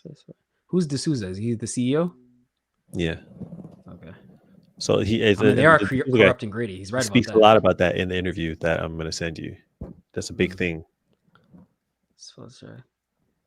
Okay, so here's the good thing. Let's say they go out there and don't run. Let's say they run 9.9. Does that say that drugs don't actually help you as much as they say they do, or does it say that he took drugs just to run 9.9, so the people running faster than that or 9.9 are also on it because you can't do it without it?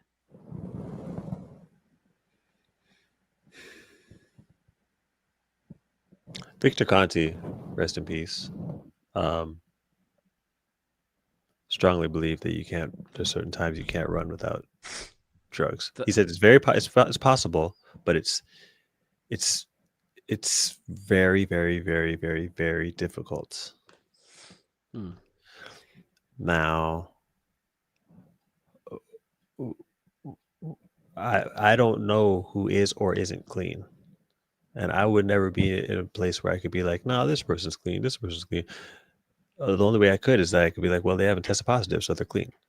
That's what I would say. Now, if you ask me if I believe that they are actually clean, I would say I don't know, but it doesn't matter because they're not testing positive. That's what I'd say. It doesn't matter. But I could never just be like, nah, everyone's clean. I wouldn't be able to definitely say this person is, this person is, this person is, because you never know. That's the sport. Yeah. This guy said big names that crave on Gillespie. 10 million. 10 million is crazy, bro. I ain't gonna lie to you. Who's that? Is it? Oh, 10 million. Yeah. That's crazy. You think it's crazy? Yeah. Yeah. For one meat? But do I have to actually take? I don't want to take stuff because I don't know what the after effects are gonna be. You don't have to, but what?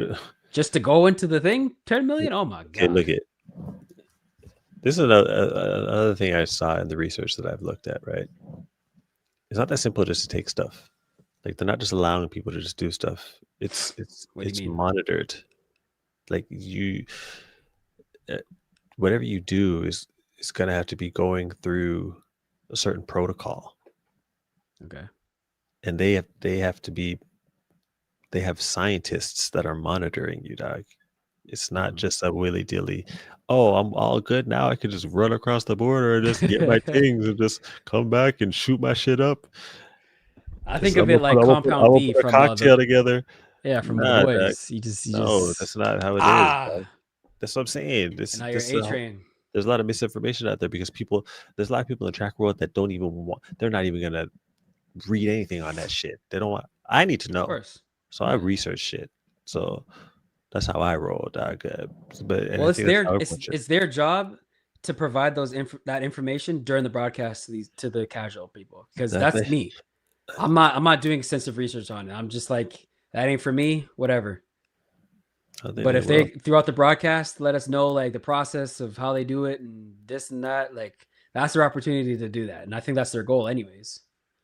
So Fred will see trust as 15 minutes of favor. The results will be taken seriously by the dust.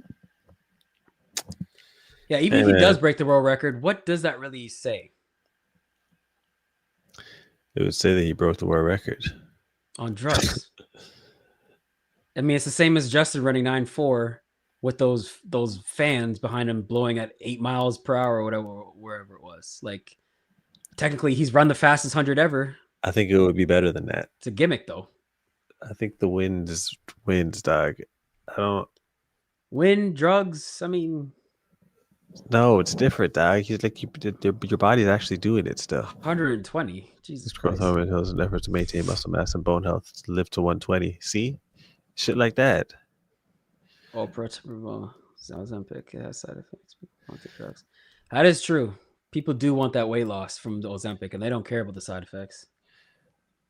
Right. And Ozempic is a sponsor of Athlos. Athlos is about to be a part of the circuit. It's like, come on, dog. Where's You gave the following reasons for the price. Doug, I don't. Well, you know, what I don't like when things don't add up, and I don't like when things are uneven and when they're not balanced. And that's why certain things will appeal to me if they have that. You know, hidden wind turbines in the indoor track. Anson knows something, obviously. I do a lot of research, and I talk to a lot of people, so I never come from a place where without knowing shit. Mm. Night can eat those oxygens. That is the comment of the day, dog. Okay, well, check it. If you're Ariana, are you doing it? Of course. You got nothing to lose. Okay, Economy's so bad, we you don't get it. look at the state of track and field that we talk about all the time, right? Mhm. So what do you have to lose? Anybody? I should say anybody. Some people are pretty well off, but the vast majority, Yeah. and not the vast majority of everybody, the vast majority of the best athletes. The vast majority of the best athletes, a lot of them aren't in the greatest financial place. Well, that's why I said depends on how much money they're talking. If we're talking M's, it's a different conversation than talking 80,000.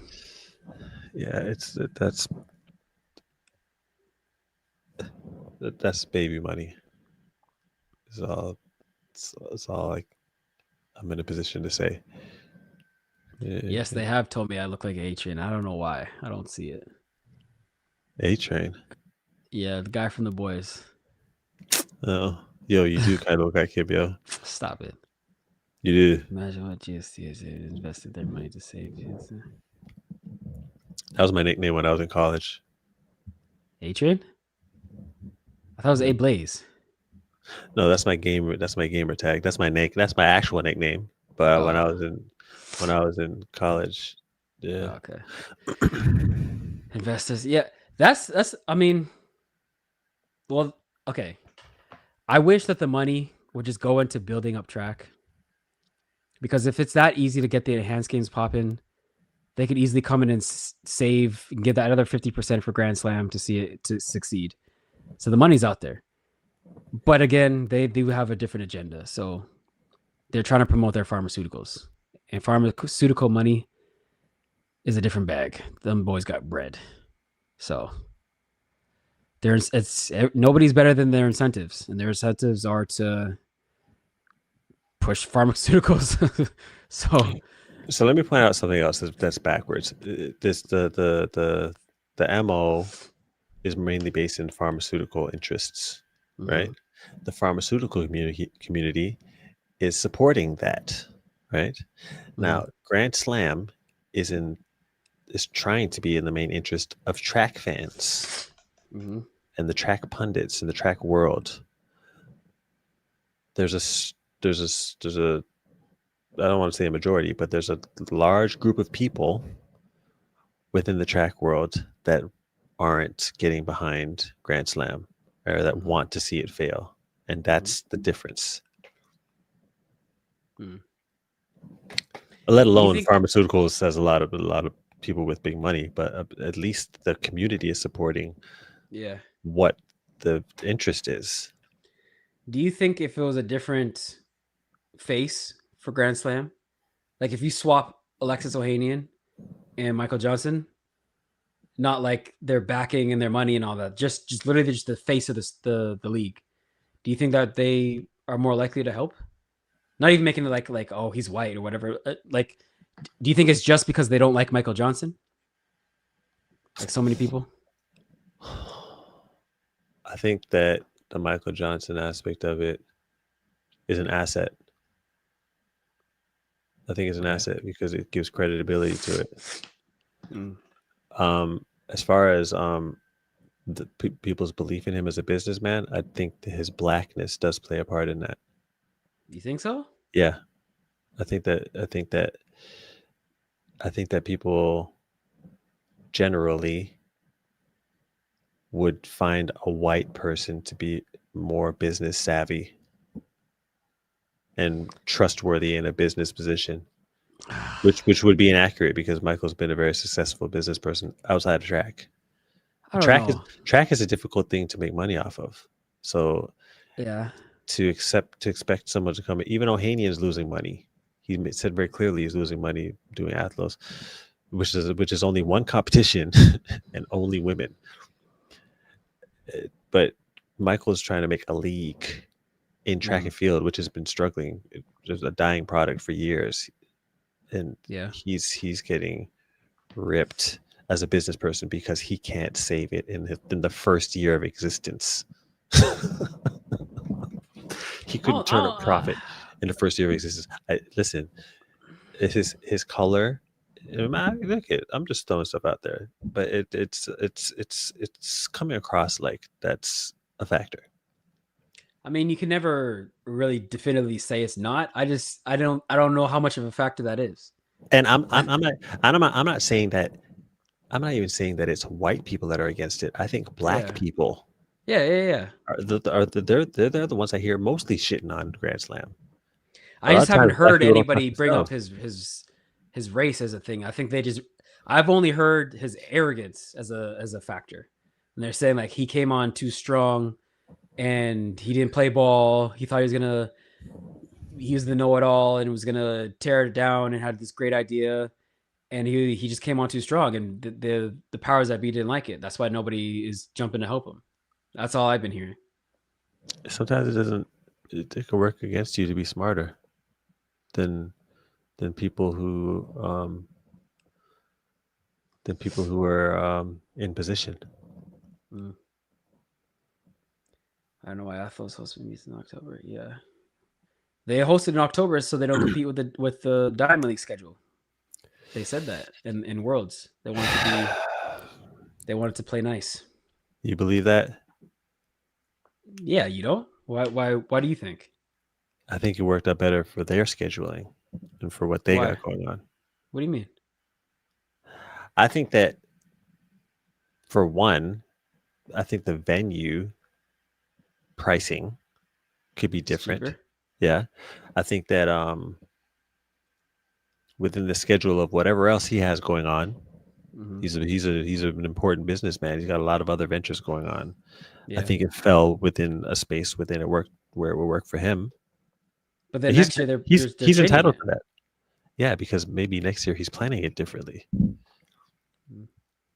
But Athlos isn't. Listen, he never said, and I'll give him credit for this. He's never come out and said that he has an objective to save the sport of track and field. He wants to do a cool event, and he wants to help women. Yeah, that's it. So by helping women, he's helping. He's not helping. Actually, I've seen him say that he wants to improve the sport. I've seen him say that on Twitter. I don't think it's gonna. I don't think it's this would be indicative of something that's actually going to be something that's going to save the sport. Well, he's talking about the pay structure as a way of improving it for the women and only in track. Yeah. No, well, track and long jump. Look, man, he's like he said, like everyone knows and everyone says, he's a businessman. And you know what?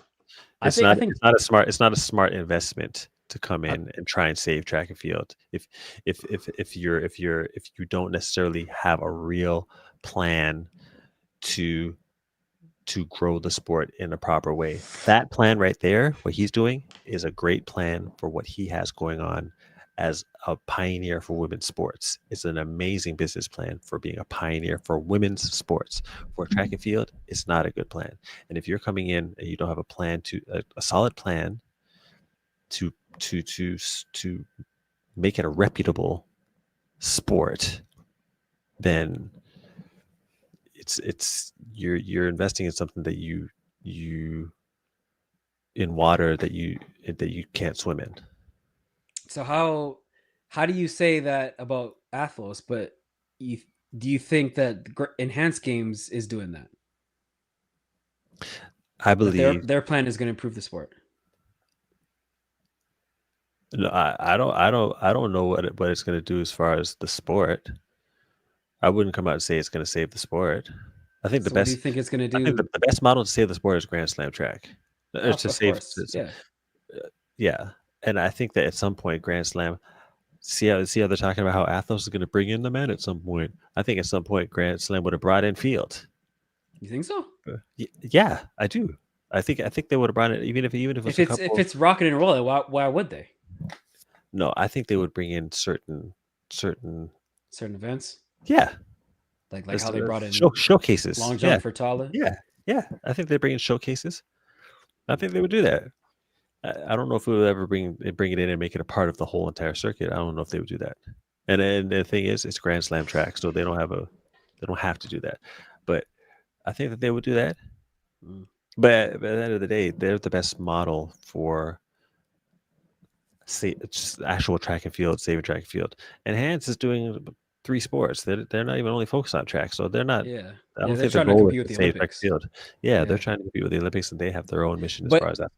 Should these new leagues, does it have to be to save the sport anyways? Can't they just come in and have their own agenda? And if it helps the athletes, it helps the athletes. If it's a better payday, then win-win. I think most business people are going to have an agenda. Yeah. So I get it, but I'm still going to be open as far as it doing nothing for the sport or doing something for the sport. I know, but it seems like that's your prerequisite. Is like if you're not trying to save the sport, then you're not behind it. No. If it's a negative for the sport, how is Athos a negative? There's no negative, bro. There's just more money for the women to make at the end of the year. We're gonna argue about this all night. It's a little party.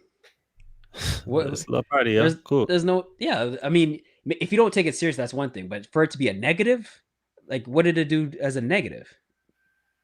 I think it turns the women into victims. Nah, man, not this year. Oh my god, not this year.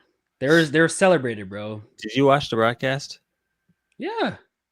Okay, so you hear how they talk, and you hear the. It was way different last year than this year. It wasn't.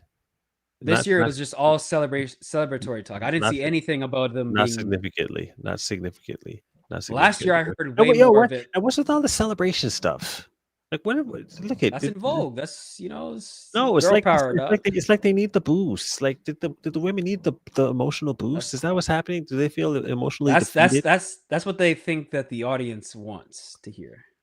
Okay, and I think that's it's just like when you watch Netflix, you're gonna get a gay character in one of the shows. It's just it's just like what they think we want to see. Whatever. So.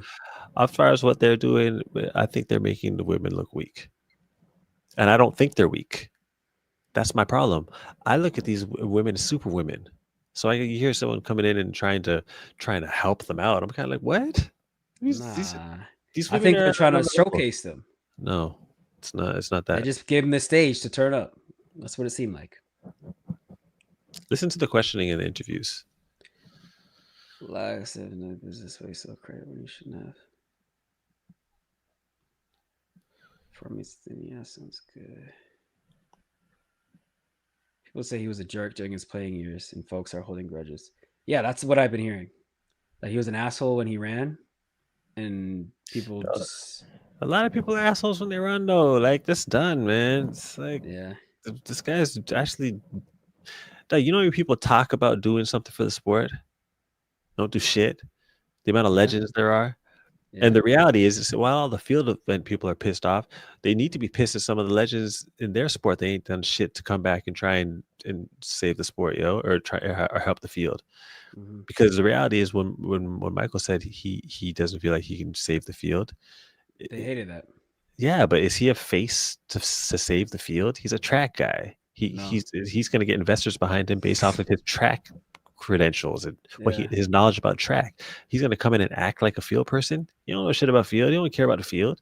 He doesn't have the passion about the field. That's the reality. He's just being straight, yo. He doesn't feel like he has what it takes to do that. People want to twist it and take offense to it. It's like I mean, everyone wants their thing to be the main thing. So yeah, they need to put they need to look at some of the legends in the field and be like, wait a second. But how many legends in the field do we have that have the stature to pull something off like that? Because we know historically all the not all, but like majority of the stars are track athletes. That's a field question, yo. That's a field question. That's not Even something that I would know the answer to, or Michael. yeah. Even Tara went from talking about switching events to get into GST to crapping on it in the video Hunter.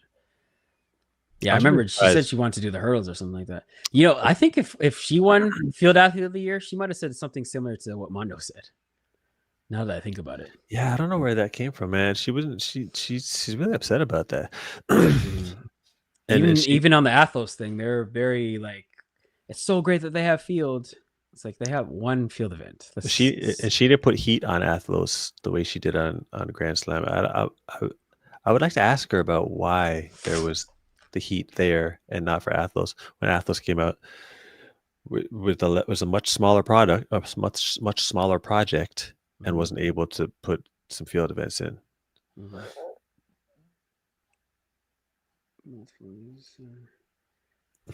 Team-based league with multiple differences in 2026. All right, man. Well, I want to see good it. luck, man. Oh, yes. Excitement. Nike versus Adidas. Now that would be fire. Yeah, but that's not old idea, dog. A lot of people have But been it's never saying been implemented properly. it's never been implemented. But do you want to only see it with the women? No, with everybody. Yeah, exactly.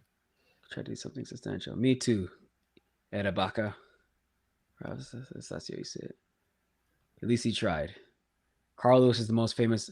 Yeah, but Carl Lewis is another one that's a pariah. People don't like Carl Lewis either. Carl could be a person that could be a face for something in the field, but he's a huge fan of Grand Slam. Yeah, he's a huge fan of what Michael tried to do. I actually like some of the stuff that Carl Lewis says sometimes. I just wish he would act on it more. He's tired of the track world, dog. He's still in it. I get it. I mean, he's still a coach, but yeah, college coach. He ain't trying to deal with the shit that Michael's dealing with right now. Yeah, I know. He's probably like, I'm glad I never did that. But my project is built for it, and I want to see him make another run at it because I think if another year, I think the year would catch. I think it was just about to catch. Yeah, I think it was catching. 26 would have been the perfect year to do it. Yeah, you dominate the headlines for the whole year. There's nothing bigger. I don't even think this ultimate thing is going to be bigger. 26 would have been a good year for a first year, but it would be a great year for a second year. Think of it like that. True. That's when you really shine. Yeah. I gotta get some sleep though. Yeah, I gotta get out of here too. I'm wilding. I got training tomorrow. This guy said Carlo can sing the anthem again. It's disrespect. All right, yo. Appreciate y'all for tuning in. Big up everybody. Another banger live. You know what we do. Tune in for future videos. We're gonna be coming with more heat as we always do. Shout out to the Track and Field Network. Anson Henry. Go follow him. Respect. Come follow me on YouTube. Subscribe if you haven't yet. At KingsleySC on Instagram. I got training. He's got to get sleep. It's what, like, what time is it there? It's 5, 4. 4? Yeah, but I would have been up. I would have been getting up with my daughter anyway. She's sick, yo. So. Oh yeah. He's got to tend to a sick daughter. All right, yo. I'm out of here. This has been another KingsleyTV stream. Stay tuned for the next one. Peace. We out of here. Respect, everybody.